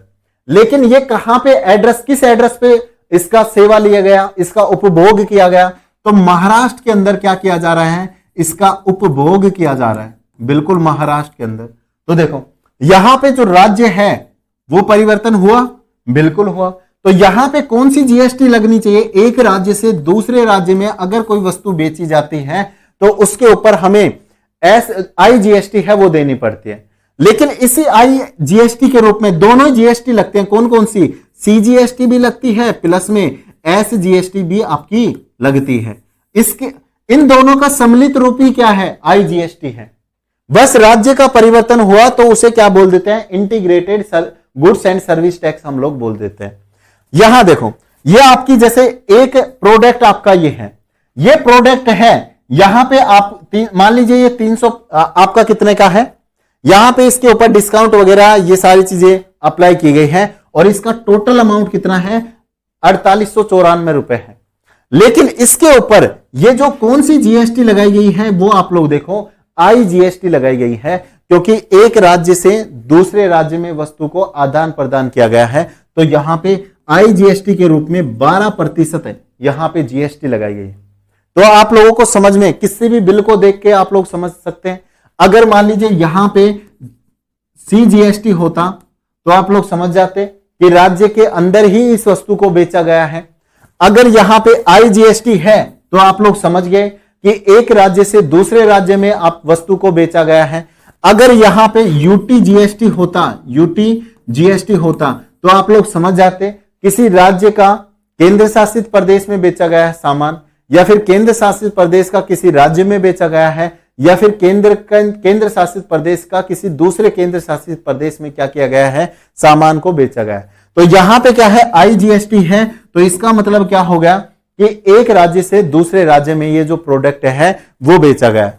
हमें नहीं पता कि कौन सा प्रोडक्ट है, लेकिन हमने ये आईजीएसटी देखते ही हम लोग समझ गए कि एक राज्य से दूसरे राज्य में बेचा गया है।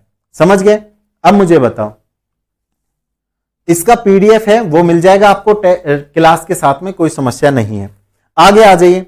अब बात करते हैं हम यूटीजीएसटी की। ये आपका जो यूटीजीएसटी है वो क्या होता है? तो यूटीजीएसटी होता है जो केंद्र शासित प्रदेश हैं, केंद्र शासित जो प्रदेश हैं उनके द्वारा जो वस्तुओं पर टैक्स लिया जाता है उसे हम लोग क्या कहते हैं, यूटीजीएसटी कहते हैं। और इस जीएसटी में भी कौन कौन से टैक्स लगते हैं? एक आपका सीजीएसटी लगेगा, प्लस में आपका क्या लगेगा, यूटीजीएसटी आपका टैक्स लगेगा। यानी कि अगर मान लीजिए कोई वस्तु यहां पे कितने की है, आपके 28% टैक्स के साथ में बेची जा रही है, तो 14% तो यहां पे केंद्र को मिलेगा और 14% ही आपको कहां मिलेगा, यूटी यानी कि केंद्र शासित प्रदेश को दिया जाएगा। तो इसमें केंद्र शासित प्रदेशों की संख्या कितनी है? वर्तमान समय में आपके 8 केंद्र शासित प्रदेश हैं, जिसमें जम्मू कश्मीर भी आपका शामिल है। कोई समस्या है? नहीं होगी। तो सारी चीजें हम लोगों ने देखी। यहां पे जो जीएसटी के प्रकार हैं वो कितने प्रकार हैं? 4 प्रकार हैं। पहला आपका एसजीएसटी, सीजीएसटी, आईजीएसटी और आपका यूटीजीएसटी। मैंने चारों को आपको डिटेल में बताया कि एसजीएसटी स्टेट जीएसटी होती है, सीजीएसटी आपकी सेंट्रल जीएसटी होती है, सीजीएसटी क्या होती है, सेंट्रल जीएसटी आपकी होती है। उसके बाद में इनका बंटवारा मैंने आपको बताया। आईजीएसटी क्या होती है ये मैंने आपको सारी चीज समझाई। उसके बाद में आपका ये आईजीएसटी का बिल मैंने आपको दिखाया। उसके साथ में ये यूटीजीएसटी क्या होती है। जैसे मान लीजिए दिल्ली क्या है, केंद्र शासित प्रदेश है, किसी दूसरे केंद्र शासित प्रदेश में अगर वस्तु को बेचना हो तो हम लोग यूटीजीएसटी को वहां पे अप्लाई करेंगे। ठीक है, कोई समस्या है किसी को? नहीं होगी। बहुत बढ़िया, आगे चलते हैं। कुछ नोट हैं वो मैंने आपको पहले ही बता दिए। देखिए यहां पे आईजीएसटी में जो वस्तु का निर्माता राज्य होता है, वस्तु का जो निर्माता राज्य होता है उसे टैक्स नहीं मिलता है। अभी मैंने आपको यहां पे क्या समझाया था कि जो टैक्स होता है आईजीएसटी के अंदर, ये जो आईजीएसटी आपको टैक्स मिला ये इस वाले राज्य को नहीं मिलेगा, ये मिलेगा केंद्र को और ये मिलेगा जो उपभोग करने वाला राज्य है उसको। लेकिन जो उत्पादन करने वाला राज्य है वो अपना मार्जिन पहले ही यहां लेकर चलता है। ठीक है, तो आईजीएसटी में क्या होता है, आईजीएसटी के अंदर जो वस्तु का निर्माता राज्य है उसे टैक्स नहीं मिलता है। अंतिम रूप में जो उपभोक्ता होता है, जो वस्तु का उपभोग करने वाला राज्य होता है, उस राज्य को टैक्स मिलता है। इसलिए जो जीएसटी है वो एक डेस्टिनेशन टैक्स भी है, यानी कि दूरी, इसमें एक राज्य से दूसरे राज्य में वस्तु का आदान प्रदान होता है, इसे डेस्टिनिटी कहते हैं। और ये क्या होगा, एक डेस्टिनेशन टैक्स होगा। ठीक है, कोई समस्या है किसी को? नहीं होगी। आगे देखो, जीएसटी के कुछ फायदे हैं और कुछ नुकसान भी होंगे। बिल्कुल सही बात है ये तो ये सारी चीजें आप लोग देखो। राजस्व में वृद्धि आपको देखने को मिलेगी, क्योंकि एक फिक्स जो टैक्स है, वन नेशन वन टैक्स, वो सभी वस्तुओं पर समान रूप से मिलेगा। उसमें जीडीपी है, उसमें भी वृद्धि आपको देखने को मिलेगी। जब टैक्स आपका ज्यादा आएगा सरकार के पास, जो हमारी सकल घरेलू आय है, यानी कि जो सरकार का सकल घरेलू उत्पाद है, उसके ऊपर हमें ज्यादा मात्रा में क्या मिलेगा, आय मिलेगा, और सरकार का जो खजाना है इससे बढ़ता जाएगा। बिल्कुल सही बात है। बिजनेस करने के लिए ये जो प्रोसीजर है वो आपका क्या होगा, बिल्कुल सिंपल होगा। पहले आपको कई सारे प्रकार के जो इनडायरेक्ट टैक्स हैं, जो आपको डायरेक्ट टैक्स हैं, ये आपको अलग अलग प्रकार के वैट हैं, वो आपको देने पड़ते थे। इसका सिंपल कैसे होगा, इसको एक बार और समझ लीजिए। देखो पहले क्या होता था, आप सभी को पता है, जैसे ये आपका क्या है, ये आपका क्या है, भारत है, और ये क्या है आप लोगों का इंडिया है, वो ये है, ठीक है। यहां आपका क्या पड़ता है, राजस्थान आपका पड़ता है, और यहां आपका क्या है, यहां पे आपका तमिलनाडु पड़ता है। अब आप लोगों ने पहले देखा होगा कि कोई वस्तु है, मान लीजिए कोई कार ले लेते हैं, तो कार के ऊपर राजस्थान के अंदर क्या है, राजस्थान के अंदर अलग से टैक्स लिया जा रहा है, और यहां पे तमिलनाडु के अंदर क्या किया जा रहा है, तमिलनाडु के अंदर अलग से जो टैक्स है वो कार के ऊपर लिया जाता है। मान लीजिए यहां पे जो टैक्स है वो 12% है, यहां पे जो टैक्स है वो 18% है, जबकि कार समान है, कार ही यहां पर है और सेम कार आपकी यहां पे है, लेकिन जो दोनों राज्य हैं वो अलग अलग हैं। और इसी की वजह से जो बाहरी कंपनियां पहले इंडिया के अंदर नहीं आ पाती थी, कैसे, जैसे मान लीजिए कोई भी बाहरी कंपनी है, हुंडई कंपनी है, तो वो लोग अलग अलग राज्यों में अलग अलग टैक्स होने की वजह से कहीं तो उसको ज्यादा फायदा होता था और कहीं उसको कम फायदा होता था। तो इस तरीके से वो भी सोच विचार करके ही इंडिया की मार्केट में कदम रखती थी। तो इसलिए अब जब यहां भी 12% है जीएसटी आने के बाद, और अगर यहां भी 12% ही कर दिया जाए, तो दोनों पूरे देश के अंदर टैक्स स्लैब है वो समान हो गई कार के ऊपर। तो अब जो सिंपल बिजनेस करने का जो प्रोसीजर है वो आपका सिंपल हुआ कि नहीं हुआ। पहले आपको अलग जितने 28 राज्य हैं तो 28 प्रकार के टैक्स आपको देखने को मिलते थे, लेकिन जीएसटी के बाद वन नेशन वन टैक्स, यानी कि सभी राज्यों के ऊपर समान टैक्स है। तो इसका मतलब आपको सिंपल बिजनेस करने का जो प्रोसीजर है, जो तरीका है, वो आपका सिंपल हो गया, बिल्कुल आपका हो जाता है। अब आगे देखें, टैक्स की जो चोरी करता है, जो जीएसटी की चोरी करता है, उसे क्या है, उसे 5 साल की सजा का प्रावधान भी रखा गया है। तो इसलिए यह भी एक क्या है, फायदा है कि कोई टैक्स की चोरी नहीं करेगा, और इससे सरकार को, केंद्र सरकार को, राज्य सरकार को पैसा जाएगा, जिससे जो भी योजनाएं वो बनाती है, जैसे इन्हीं पैसों से केंद्र सरकार क्या करती है, आपके जो नेशनल हाईवे हैं वो बनाती है, आपकी जो स्कीम वगैरह है, जैसे किसानों को 6,000 रुपए देना, आपके लिए जनधन खाते वगैरह, ये सारी चीजें क्या करती है कि केंद्र सरकार इनके माध्यम से, आपका जो कर होता है उसी के माध्यम से किए जाते हैं, ठीक है। उसके बाद में जैसे कोरोना के अंदर अभी आप लोगों के लिए केंद्र सरकार के द्वारा अस्पतालों की व्यवस्था की गई, तो वो जो अस्पतालों की व्यवस्था की गई वो पैसा कहां से आया, आपके इसी कर से आता है। तो इसीलिए बोला जाता है कि जो जीएसटी है, और जीएसटी का एक और फायदा है, इसका जो फायदा है वो अभी वर्तमान में देखने को नहीं मिलेगा, लेकिन कुछ समय के बाद में आपको इसका बहुत ज्यादा फायदा आपको देखने को मिलेगा, ठीक है। जीएसटी में मासिक रिटर्न और वार्षिक रिटर्न का प्रावधान है। जैसे आप लोग जीएसटी रिटर्न की फाइल क्या करते हैं, भरते हैं, तो ये जो रिटर्न है वो आप लोग 1 माह में 3 बार भर सकते हैं, यानी कि 1 माह में 10 दिन का क्या ले सकते हैं आप लोग, गैपिंग के हिसाब से 1 माह में आप लोग 3 बार क्या कर सकते हैं, रिटर्न डाल सकते हैं। तो उससे क्या होता है, जो बड़ी बड़ी कंपनियां होती है उनको अपने हिसाब लगाने में भी क्या होती है, सुविधा होती है, क्योंकि एक आदमी क्या करे, 1 महीने का एक साथ हिसाब लगाए और एक आदमी 10 दिन का हिसाब लगाए। तो इस तरीके से ये जो है, इसमें इस प्रकार की सुविधा भी होती है कि आप मासिक जो रिटर्न है वो आराम से लगा सकते हैं, आपको गैपिंग है वो टाइम 10 दिन का दिया जाता है, ठीक है। और अगर आप वार्षिक रूप में रिटर्न भरना चाहते हैं तो वो भी आप लोग भर सकते हैं पूरे साल का एक बार। तो यहां भी आपको इस प्रकार की कोई समस्या देखने को नहीं मिलती। सारा जो लेन देन है वो इलेक्ट्रॉनिक मोड पर होता है, यानी कि आपको पता है जो जीएसटी है वो आपके खाते से कटता है, तो उसमें किसी प्रकार की कोई चोरी है वो देखने को नहीं मिलती है। लेकिन इसके कुछ नुकसान भी हैं। नुकसान आप लोग देख लीजिए, जो 3-4 साल शुरू के जो 3-4 साल वर्ष हैं, इसमें जीएसटी की वजह से क्या होगी, महंगाई बढ़ने के अनुमान है। वो क्यों है, क्योंकि पहले मान लीजिए आपकी जो जीएसटी के अंदर अभी मैंने आपको बताया 500 से ज्यादा वस्तुएं हैं और 500 से ज्यादा सेवाएं हैं और 1300 से ज्यादा क्या है, वस्तुएं हैं। तो इतनी सारी जो वस्तुएं हैं उन पर अलग अलग टैक्स आपको देखने को मिलता है। तो पहले क्या हुआ होगा, किसी वस्तु पे मान लीजिए कम टैक्स था और उस पे अब टैक्स बढ़ गया, तो वो वस्तु क्या हो जाएगी, महंगी हो जाएगी। तो इस तरीके से शुरुआत के 3-4 साल क्या हो सकता है, जीएसटी की वजह से आपको महंगाई है वो बढ़ती हुई नजर आ सकती है।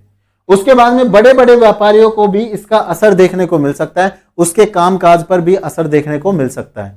ठीक है, तो ये जीएसटी के कुछ फायदे हैं, जीएसटी के कुछ नुकसान हैं, वो आप लोग देख सकते हैं। अब थोड़ा सा और आगे चलते हैं और बात करते हैं जीएसटी के टर्नओवर की, कि आपको जीएसटी कब लेने की आवश्यकता होती है। क्या आप एक दुकानदार हैं, छोटे दुकानदार, 5-10 हजार रुपए मंथली कमाते हैं, 20 हजार रुपए, 50 हजार रुपए, तो आपको क्या जीएसटी लेना चाहिए, कब लेना चाहिए, वो सारी चीजों पे बात करते हैं। देखो यहां पे जो जीएसटी का टर्नओवर है वो 2 प्रकार से बांटा गया है। कितने प्रकार से, 2 प्रकार से। एक तो होते हैं, क्या होते हैं, आपके जनरल स्टेट होते हैं। क्या होते हैं, आपके जनरल स्टेट होते हैं, यानी कि सामान्य राज्य होते हैं, सामान्य क्या होते हैं, राज्य होते हैं। और एक क्या होते हैं आपके स्पेशल स्टेटस वाले क्या होते हैं, स्टेट होते हैं। जैसे अगर मैं यहां पे बात करूं, किसकी मैं बात करता हूं, स्पेशल स्टेट के अंदर क्या आता है और जनरल स्टेट के अंदर क्या होता है। देखो अगर मैं इसका उदाहरण आप लोगों को दूं, तो सबसे पहले जो जनरल स्टेट है, यानी कि जहां पर आप वस्तु को आसानी से बेच सकते हैं, आसानी से वस्तु को खरीद सकते हैं, उसका उत्पादन कर सकते हैं, उसका उपभोग आप लोग कर सकते हैं, तो वो आते हैं आपके जनरल स्टेट, यानी कि सामान्य स्टेट। जैसे आपका राजस्थान है, आपका क्या है, आपका राजस्थान है, आपका क्या है, आपका हरियाणा है, आपका उत्तर प्रदेश है, दिल्ली है, आपका बॉम्बे है, मुंबई आपका है, इसी प्रकार से तमिलनाडु है। ये सारे क्या हैं, ये आपके जनरल स्टेट के अंदर आते हैं।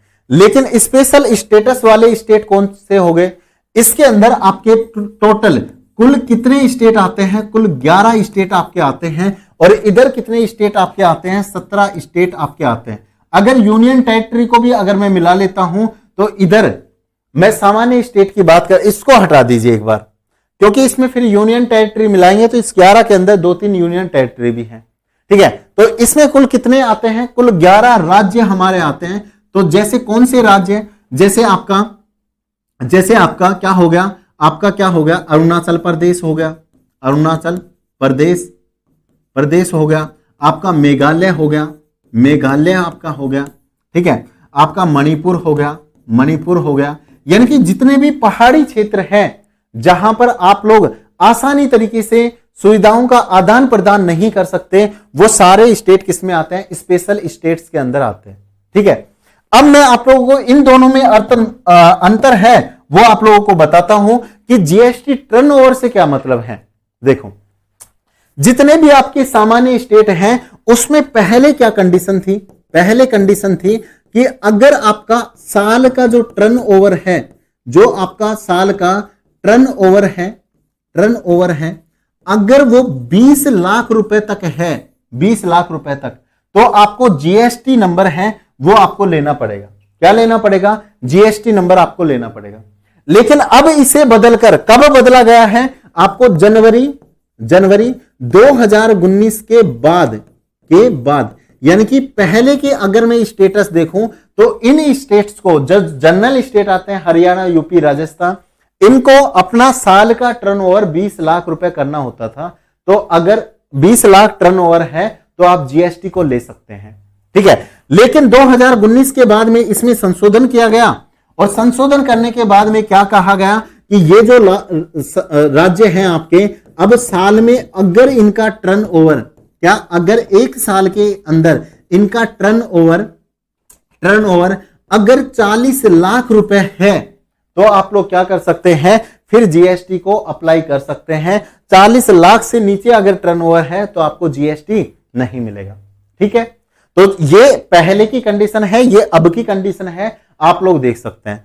और इन स्पेशल स्टेट्स के लिए क्या था कि 2000, यानी कि पहले की अगर मैं बात करूं तो 2019 से पहले इनकी अगर सालाना टर्नओवर टर्नओवर अगर इनका कितना है 10 लाख रुपए है, अगर इनका सालाना टर्नओवर 10 लाख रुपए है तो ये जीएसटी के लिए अप्लाई कर सकते हैं। लेकिन 2019 के बाद में, जनवरी 2019 के बाद में, जनवरी 2019 के बाद अगर इन स्टेट का साल का जो टर्नओवर है,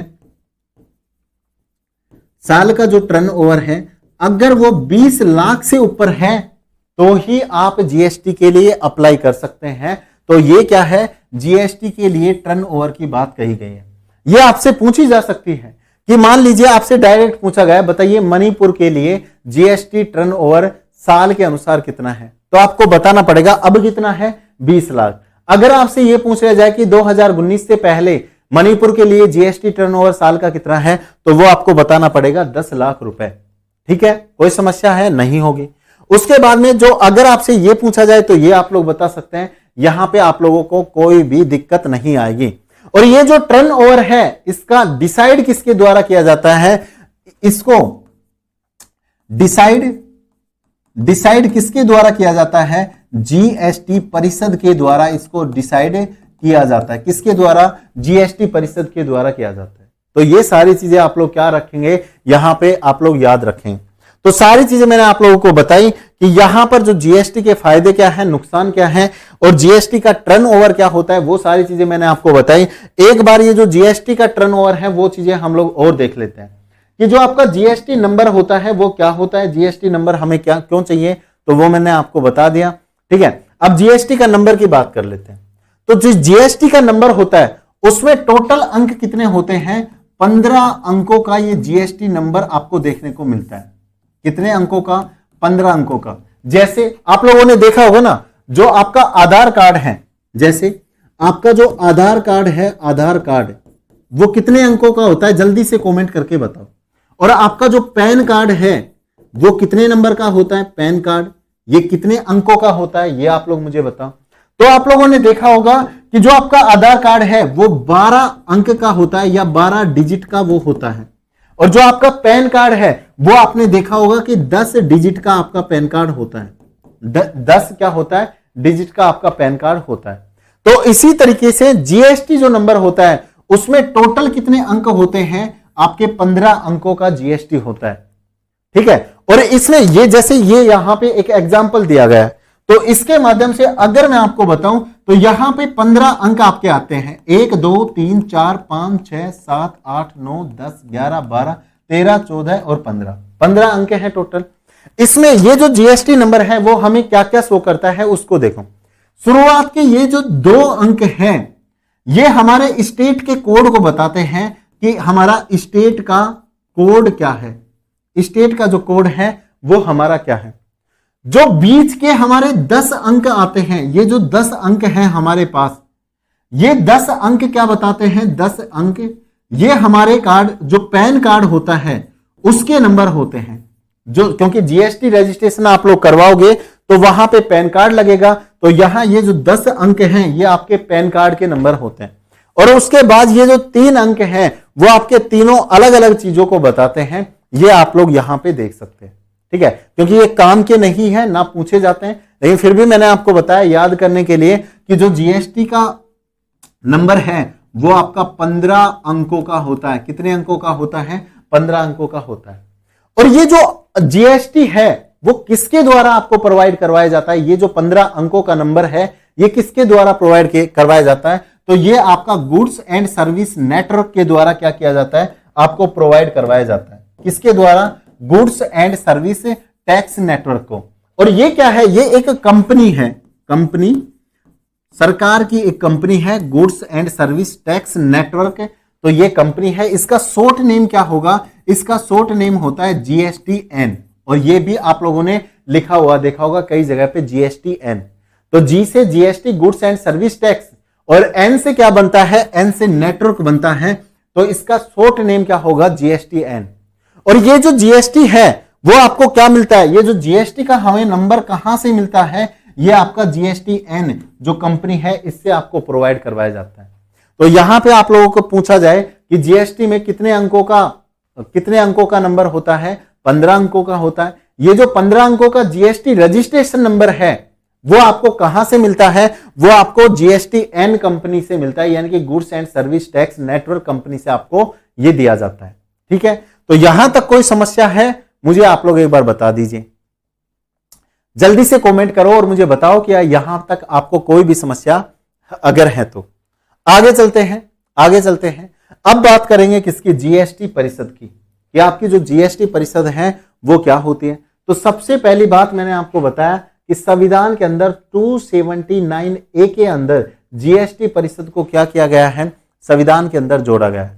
और जीएसटी परिषद का मेन रूप से काम क्या होता है कि जो जीएसटी की जितनी भी क्रियाएं होती हैं, जैसे स्लैब तैयार करना, जीएसटी के लिए अकाउंटिंग करना, जीएसटी को समय पे तैयार, इसमें समय समय पर अपडेट करना, अगर कोई भी बदलाव किया जाए तो वो भी जीएसटी परिषद के द्वारा ही किया जाएगा। तो यहां पे 279A के तहत संविधान राष्ट्रपति द्वारा संविधान में संशोधन किया गया और जीएसटी परिषद को एक नए अनुच्छेद 279A में रखा गया है। बिल्कुल सही है। तो अब मैं समझता हूं कि आप लोगों को ये जो क्लास है वो कंप्लीटली समझ में आ रही होगी, कोई समस्या आप लोगों को नहीं होगी। ठीक है, आगे चलते हैं। जीएसटी परिषद की जो स्थापना है वो मैंने पहले भी आपको बताई कि 16 सितंबर 2016 को की गई थी। 12 सितंबर 2016 को इसकी स्थापना की गई थी। और किस अनुच्छेद के तहत? 279A के अनुच्छेद के तहत।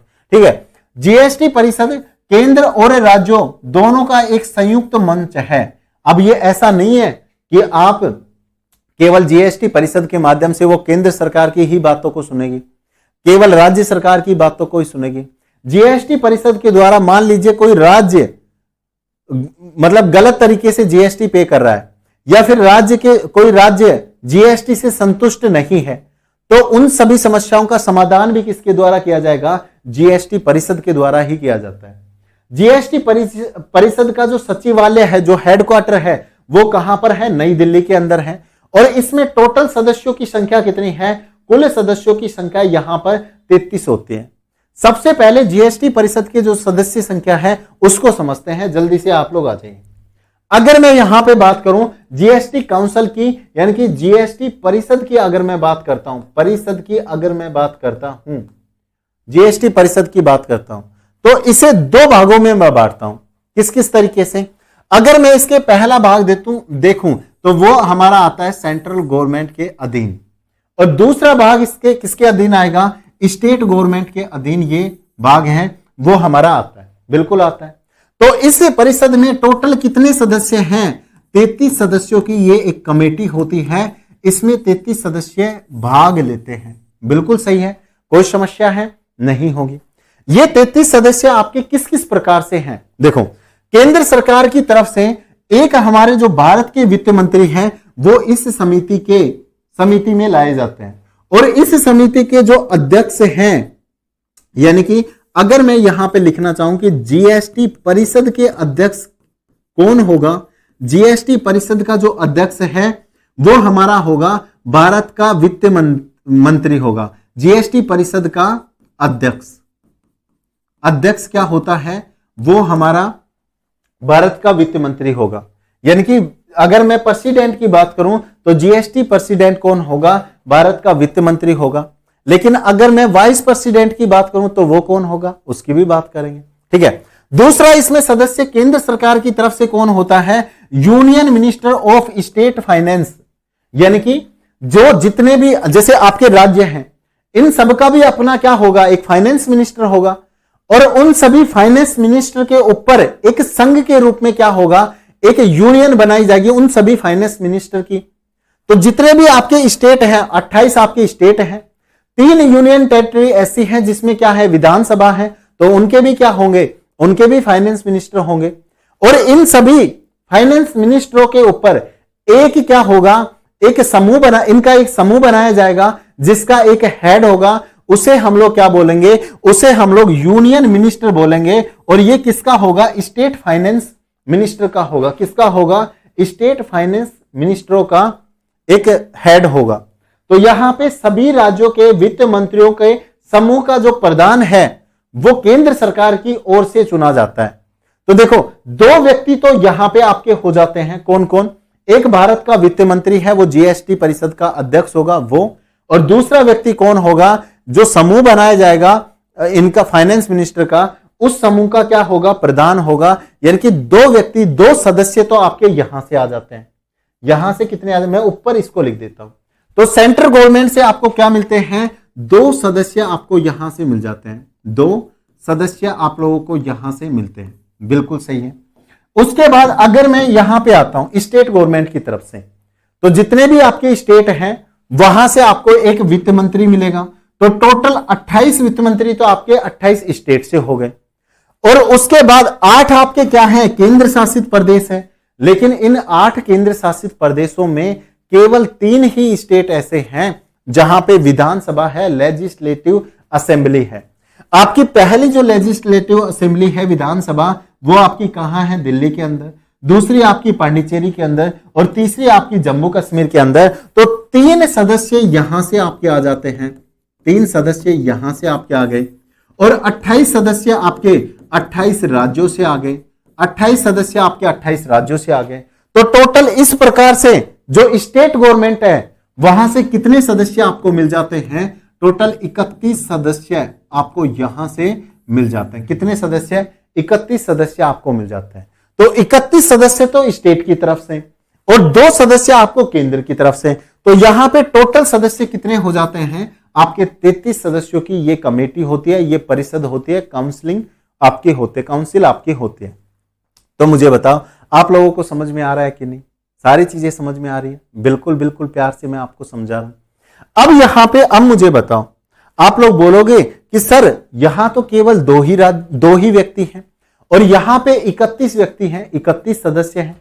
इसका मतलब जो जीएसटी परिषद है उसमें हकदार कौन होंगे, हकदार कौन होंगे, आपके क्या होंगे, स्टेट होना चाहिए, क्योंकि स्टेट में सदस्यों की संख्या ज्यादा है।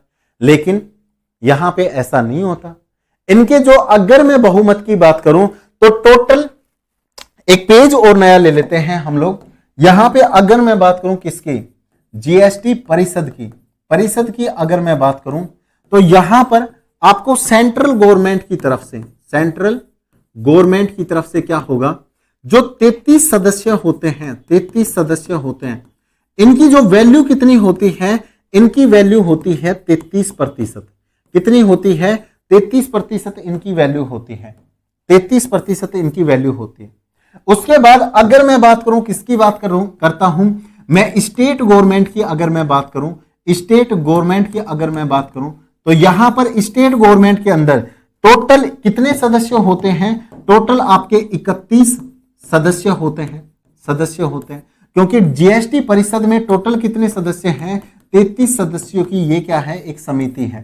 ठीक है, कोई समस्या है, कोई समस्या आप लोगों को अभी तक नहीं होगी। यहां पे जो स्टेट गवर्नमेंट है इसका टोटल शेयर प्रतिशत कितना है, वो आपका 66% है। और जीएसटी परिषद में कोई भी अगर कानून बनता है तो उसके लिए कितने प्रतिशत वोट चाहिए, हमें चाहिए 75% वोट। किसके लिए, अगर हमें मान लीजिए कोई भी कानून जीएसटी के अंदर बनाना है, कोई भी परिवर्तन हमें जीएसटी के अंदर करना है, तो फिर हमें चाहिए 70% वोट, हमें चाहिए वोट्स, हमें चाहिए। बिल्कुल सही बात है, बिल्कुल सही बात है। तो अब 70% कैसे, कि 33, मान लीजिए केंद्र सरकार कोई कानून बनाना चाहती है, तो इसके पास 33 सदस्य तो खुद के हो गए, 33 वोट तो इसके पास खुद के हो गए। बिल्कुल, अगर मान लीजिए आपके पास में यहां पे कितने राज्य होंगे, टोटल 31 होंगे, यानी कि 28 तो आपके राज्य और 3 आपके केंद्र शासित प्रदेश। तो मान लीजिए यहां पे एक राज्य को कितने वोट मिलते हैं, लगभग 2 वोट मिलते हैं, यानी कि टोटल कितने हैं, 31 हैं, 31 सदस्य हैं। तो यहां पे 66% है, तो लगभग 2 वोटों के बराबर क्या होता है, एक राज्य होता है। तो मान लीजिए यहां पे एक राज्य है, जैसे हरियाणा राज्य है, तो इसको कितने वोट चाहिए, 75%। तो यहां पे हरियाणा के क्या होंगे, 2 वोट हैं, वो काउंट हो जाएंगे। अब राजस्थान भी है, वो इस बिल के लिए, कानून के लिए राजी है, तो राजस्थान के क्या होंगे, 2 वोट यहां पे मिल जाएंगे। इस प्रकार से यहां पे टोटल कितने वोट चाहिए, इनको 75 वोट चाहिए। और इस प्रकार से क्या होगा, ये जो कानून है वो आपका बन जाएगा। यानी कि 75% अगर वोट मिल जाते हैं तो आपका जो कानून है, जो आपका एक्ट में संशोधन है वो किया जा सकता है, संशोधन किया जा सकता है। तो अब आप लोगों को पता लग गया होगा कि ये जो स्टेट्स हैं इनकी ज्यादा पावर नहीं है। अगर मान लीजिए यहां सारे स्टेट एक तरफ हो गए तो उनको कितने वोट मिलेंगे? केवल 66% वोट ही मिलेंगे। और केंद्र सरकार का एक भी वोट इन स्टेट को नहीं मिलता है, तो वो कानून बन पाएगा? क्योंकि कानून बनने के लिए तो 75% चाहिए, तो वो कानून नहीं बन पाएगा। लेकिन अगर मान लीजिए स्टेट कोई सेंट्रल गवर्नमेंट है, कोई वोट बनाना चाहे, कोई कानून बनाना चाहे, तो उसको कितने चाहिए? 75% चाहिए कानून बनाने के लिए, 75%। इसके पास कितने हैं? 33%। तो इसको आगे जो वोट चाहिए वो कहां से आएंगे? वो स्टेट से आएंगे।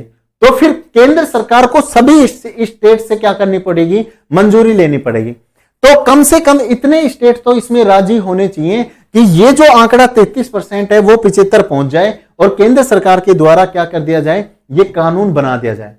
तो ना तो केंद्र सरकार चाहे तो अपनी मर्जी से कोई कानून बना सकती है, ना ही सभी स्टेट अगर एक साथ भी मिल जाएं तो वो कानून अपनी मर्जी से नहीं बना सकते। इसीलिए ये जो जीएसटी परिषद है इसको इस हिसाब से रखा गया है ताकि केंद्र और जो राज्य है इन दोनों की आपसी सहमति से जो कानून है उसको बनाया जाए। समझ गए बात को? कोई समस्या है? नहीं होगी? बिल्कुल आगे चलें। ठीक है, अब देखो आगे मैं बात करता हूं किसकी। अब हम लोग बात करते हैं आगे कि इसके अध्यक्ष वगैरह कौन होते हैं, ये सारी चीजों पे बात कर ले। वैसे मैंने आपको सारा कुछ जीएसटी परिषद में समझा दिया है। देखिए, प्रत्येक राज्य का जो वित्त मंत्री है, जो कराधान है के प्रभारी मंत्री एवं अन्य राज्यों को सदस्य के रूप में नामित किया जा सकता है। परिषद में सदस्यों में केंद्रीय वित्त मंत्री अध्यक्ष होता है। जो परिषद के सदस्य होते हैं ना, जो टोटल 23 सदस्य हैं, 23 क्या है, सॉरी 33 क्या है सदस्य हैं। इन सदस्यों में कौन इसका अध्यक्ष होगा? केंद्रीय वित्त मंत्री होगा। यानी कि केंद्र सरकार का जो वित्त मंत्री है वो इसका क्या होगा? अध्यक्ष होगा। तो यहां पे अब मुझे बताओ जीएसटी परिषद का अध्यक्ष कौन होगा? हमारा जो भारत का वित्त मंत्री है वो होगा। बिल्कुल सही बात है।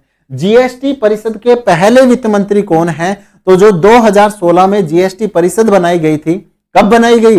ये बनाई गई 12 सितंबर 2016 को। तो जब 2016 के अंदर ये जीएसटी परिषद बनाई गई तो उस समय हमारे देश के जो भारत के वित्त मंत्री होंगे वो क्या होंगे? वो हमारे क्या होंगे? इसके अध्यक्ष होंगे। तो 2016 में कौन थे? वित्त मंत्री कौन थे? अरुण जेटली हैं। अभी वर्तमान में कौन है? निर्मला सीतारमण है। तो उनको आप लोग क्या करेंगे? आप लोग बनाएंगे। उसके बाद में जीएसटी का अध्यक्ष कौन होता है? जीएसटी का अध्यक्ष भारत का प्रधानमंत्री होता है। तो वर्तमान समय में जीएसटी के अध्यक्ष कौन हुए? वो भारत के प्रधानमंत्री हो गए। तो इन चीजों में आपको कोई समस्या है? नहीं होगी बिल्कुल भी। तो सारी चीजें मैंने आपको बताई कि जीएसटी परिषद का अध्यक्ष कौन होगा? भारत का वित्त मंत्री। और वर्तमान समय में जीएसटी परिषद का अध्यक्ष कौन है? निर्मला सीतारमण। ये भी आप लोगों को क्या है? पूछा जा सकता है। और पहली जो जीएसटी परिषद थी उनके अध्यक्ष कौन थे? अरुण जेटली साहब थे। और ये इनके इस्तीफे के बाद, क्योंकि इनकी मृत्यु हो गई, इसके बाद में निर्मला सीतारमण को क्या बनाया गया? वित्त मंत्री। और जीएसटी जो है उसका अध्यक्ष कौन होता है? ये है जीएसटी परिषद का अध्यक्ष, ये है जीएसटी का अध्यक्ष, तो वो भारत के प्रधानमंत्री। और वर्तमान समय में कौन है? भारत के प्रधानमंत्री। और अगर यह पूछा जाए कि पहले जीएसटी के अध्यक्ष कौन है, तो वो भी कौन है? प्रधानमंत्री नरेंद्र मोदी, क्योंकि इसके द्वारा ही तो 2016 में इसको लाया गया था। बिल्कुल सही बात है। आगे देखिए, जीएसटी परिषद में अगर कोई भी निर्णय लिया जाता है तो परिषद के 50% सदस्यों का उपस्थिति होना अनिवार्य है। टोटल सदस्य कितने हैं? इसमें 33 सदस्य हैं। तो उसमें से कम 50% यानी कि आपको 17 सदस्यों की यहां आवश्यकता पड़ेगी। उसके बाद अगर किसी बात पर वोटिंग होती है तो 3/4 अगर वोट मिलते हैं, तो अभी मैंने आपको बताया अगर किसी बात पर वोटिंग होती है तो आपको जीतने के लिए कितने वोट चाहिए? 75% वोट चाहिए। कानून बनाने के लिए कितने वोट चाहिए? 75% वोट चाहिए। तो किसी भी वोट 3/4 वोट मिलने पर निर्णय है वो आपका क्या होगा? मान्य होगा। आपका निर्णय है वो मान्य होगा। उसके बाद नीचे देखिए आप लोग, एक बार नीचे आप लोग देखें कि जीएसटी में केंद्र को 1/3 यानी कि 33% का दर्जा मिलता है और वेटेज दिया गया है, और राज्य को 2/3 यानी कि 66% का जो वेटेज है वो राज्य को दिया गया है। और ये जो सारी चीजें हैं वो मैंने आपको यहां पे खोल के बता दी। जो राज्य का दर्जा है वो कितना है? वो आपका 66% है, और केंद्र का जो दर्जा है वो कितना है? वो आपका 33% है। और ये जो बंटवारा है ये किस प्रकार से होता है वो भी मैंने आपको बता दिया है। कोई समस्या है? नहीं होगी। आगे चलते हैं। देखिए उसके बाद जीएसटी के जो विभिन्न, जो जीएसटी परिषद है इसका काम क्या होता है मेरे भाई? जो जीएसटी परिषद है इसका काम क्या होता है? जो आपकी जीएसटी की जो दर है, विभिन्न जो स्लैब होते हैं, टैक्स स्लैब होते हैं, उनका निर्णय कौन लेगा? जीएसटी परिषद लेगा। जो आपकी टैक्स स्लैब है वो कौन कौन सी है? 5%, 12%, 18% और 28%। तो ये सारी निर्धारित कौन करेगा? जीएसटी परिषद के द्वारा किया जाएगा। संविधान के अनुच्छेद 246A के अंदर संसद और राज्य विधानसभाओं दोनों को जीएसटी पर कानून बनाने की एक साथ शक्ति देता है। संविधान का जो अनुच्छेद है 246A, देखो यहां पे 269A भी नहीं है, 279A भी नहीं है। कौन सा अनुच्छेद है? 246A। इसके अंदर क्या बताया गया है कि केंद्र और राज्य एक साथ संयुक्त रूप से जीएसटी के ऊपर कोई भी कानून बना सकते हैं, जो भी संशोधन करना हो वो कर सकते हैं। नोट में क्या है कि जैसे शराब है, पेट्रोल है, डीजल है, नेचुरल गैस है, बिजली है, को जीएसटी से अभी बाहर रखा गया है। ये सारी चीजें भी अभी आपको समझाएंगे क्यों बाहर रखा गया है, वो सारी चीजें। और कुछ महत्वपूर्ण तथ्य हैं जीएसटी से रिलेटेड, वो आप लोग देखिए। वैसे मैंने आपको सारे बता दिए। सबसे पहला जो देश है जीएसटी को लागू करने वाला, विश्व का पहला देश कौन है? फ्रांस है, जो 1954 में इसने जीएसटी को लागू करा है। बिल्कुल सही है। उसके बाद अगर वार्षिक टर्नओवर 40 लाख से अधिक है तो जीएसटी पंजीकरण हेतु भुगतान करना होगा, और राज्यों के लिए यह सीमा 10 लाख रखी गई है। इसको क्या कर लीजिए? इसको 20 लाख कर लीजिए। इसको क्या कर लीजिए? 20 लाख आप लोग कर लीजिए। ये 10 गलत टाइप हो गया, पहले का हो गया। यानी कि मैंने आपको बताया जो जनरल स्टेट है, आपके सामान्य राज्य हैं, यूपी, राजस्थान, हरियाणा, उसको 40 लाख से अधिक टर्नओवर पर जीएसटी का रजिस्ट्रेशन मिल जाएगा। लेकिन जो आपके क्या है, स्पेशल स्टेटस के जो स्टेट्स हैं उनके लिए 20 लाख रुपए यह क्या रखा गया है? टर्नओवर की सीमा रखी गई है। और जैसे पैन कार्ड के अंदर 10 डिजिट होते हैं, आधार कार्ड के अंदर 12 होते हैं, उसी प्रकार जीएसटी के अंदर कितने डिजिट में होते हैं? 15 जीएसटी के अंदर 15 डिजिट के अंदर होता है। ये सारी चीजें मैंने आपको बता दी। सर्वप्रथम जीएसटी बिल का प्रस्ताव किसके द्वारा, किस समिति के द्वारा? असीम दास गुप्ता के द्वारा पेश किया गया था, और किस समिति के द्वारा? विजय केलकर समिति के द्वारा। और यहां पे जीएसटी को लागू करने वाला अंतिम राज्य कौन सा है? जम्मू कश्मीर है। ये सारी चीजें मैंने आपको बता दी। ठीक है, तो ये था आपका जीएसटी का चैप्टर जो आपको यहां देखने को मिलता है। एक जो चीज है वो मैं आपको बता देता हूं, शराब को, है ना, पेट्रोल को, इनको जीएसटी से बाहर क्यों रखा गया है, और अभी इनका जीएसटी से बाहर होने से इनके ऊपर क्या प्रभाव पड़ता है। देखो आप लोगों को पता है, जैसे 3-4 स्टेट की बात कर लेता हूं। एक है आपका राजस्थान, जहां पेट्रोल की जो कीमत है वो मान लीजिए अभी 98 रुपए के आसपास चल रही है। ठीक है, वैसे तो 108 रुपए के आसपास चल रही है। ठीक है, हरियाणा के अंदर यही जो रेट है पेट्रोल की वो आपको 98 रुपए यानी कि लगभग 10 रुपए कम देखने को मिलते हैं। और यूपी है उसके अंदर ये जो रेट है लगभग 107-8 रुपए के आसपास चलती है। तो देखो ये जो जीएसटी है, अगर ये जीएसटी से बाहर है, अगर पेट्रोल के ऊपर जीएसटी नहीं है तो इनकी देखो कीमत अलग अलग हो गई। लेकिन अगर मान लीजिए इनके ऊपर जीएसटी होता तो इनकी जो कीमत है वो समान रहती। बताओ रहती कि नहीं रहती? बिल्कुल रहती।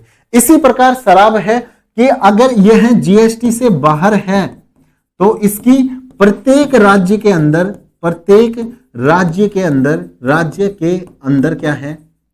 क्या है अभी अलग अलग कीमत है। क्या है? अलग अलग आपकी कीमत है। अलग अलग कीमत आपकी है, ठीक है। तो इस वीडियो में यही रखते हैं, ये सारी चीजें मैंने आपको बताई। जो बच्चे इस वीडियो को बाद में देख रहे हैं वो एक बार शुरू से हम लोग इस वीडियो को देख लेते हैं, ठीक है, ताकि सारी चीजें आप लोगों को पता लग जाए। जीएसटी को क्यों लाया गया, क्योंकि देश में पहले डायरेक्ट और इनडायरेक्ट टैक्सेस होते थे, वो अलग अलग तरीके से हमारे से वसूल किए जाते थे। साथ में जो आपका कैश कोडिंग इफेक्ट है, ये भी आपको काफी हद तक क्या करता था, इफेक्ट डालता था जीएसटी को लाने के लिए। उसके बाद जीएसटी क्या होता है, किस प्रकार से होता है, ये सारी चीजें हमने इस वीडियो में देखी। उसके बाद जीएसटी को हम अप्रत्यक्ष कर क्यों कहते हैं, डेस्टिनेशन टैक्स क्यों कहते हैं, और मल्टी स्टेटेज टैक्स है वो क्यों कहते हैं। उसके बाद संविधान के किस भाग में जीएसटी है, 12वें भाग में है। तो किस किस अनुच्छेद में, 279 ए के अंदर जीएसटी परिषद, 269 ए के अंदर क्या है, आईजीएसटी का वर्णन है। उसके साथ 246 ए के अंदर क्या है कि केंद्र और राज्य सरकार संयुक्त रूप से जीएसटी के ऊपर कोई भी कानून बना सकते हैं। 266 में क्या है, संचित निधि है। 267 में क्या है, आपकी आकस्मिक निधि है। ये सारी चीजें हैं। और अनुच्छेद 265 क्या है कि आप किसी भी देश के नागरिक से टैक्स वसूल कर सकते हैं, लेकिन वो जो टैक्स है उसके ऊपर संसद के द्वारा और राष्ट्रपति जी के द्वारा क्या होनी चाहिए, मोहर लगी होनी चाहिए, यानी कि वो कानून बना हुआ होना चाहिए। ये सारी चीजें की बिल है वो एक्ट कब बनता है, वो मैंने आपको सारी चीजें समझाई हैं इस वीडियो में।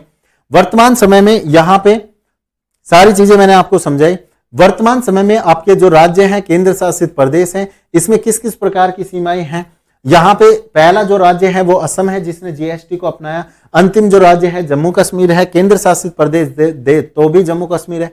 ये सारी चीजें मैंने आपको बताई। जीएसटी 1 नेशन 1 टैक्स है, इसकी जो स्लैब है वो 4 भी हो सकते हैं, 5 भी हो सकते हैं, वो भी मैंने आपको सारी चीजें बता दी हैं, ठीक है। उसके बाद में यहाँ पे जीएसटी के जो प्रकार हैं, 4 प्रकार की जीएसटी होती है, जिसमें सबसे पहले एसजीएसटी और सीजीएसटी आते हैं। ये मैंने आपको सारी चीजें समझाई। उसके बाद में आईजीएसटी मैंने आपको बताया किस प्रकार से एक स्टेट से दूसरे स्टेट में आप वस्तुओं का आदान प्रदान करते हैं, वो सारी चीजें मैंने आपको बताई। ये मैंने आईजीएसटी का आपको एक परफॉर्मा दिखाया है, बिल दिखाया है। यहाँ पे यूटी जीएसटी को मैंने आपको समझाया, केंद्र शासित प्रदेश के लिए जीएसटी को समझाया।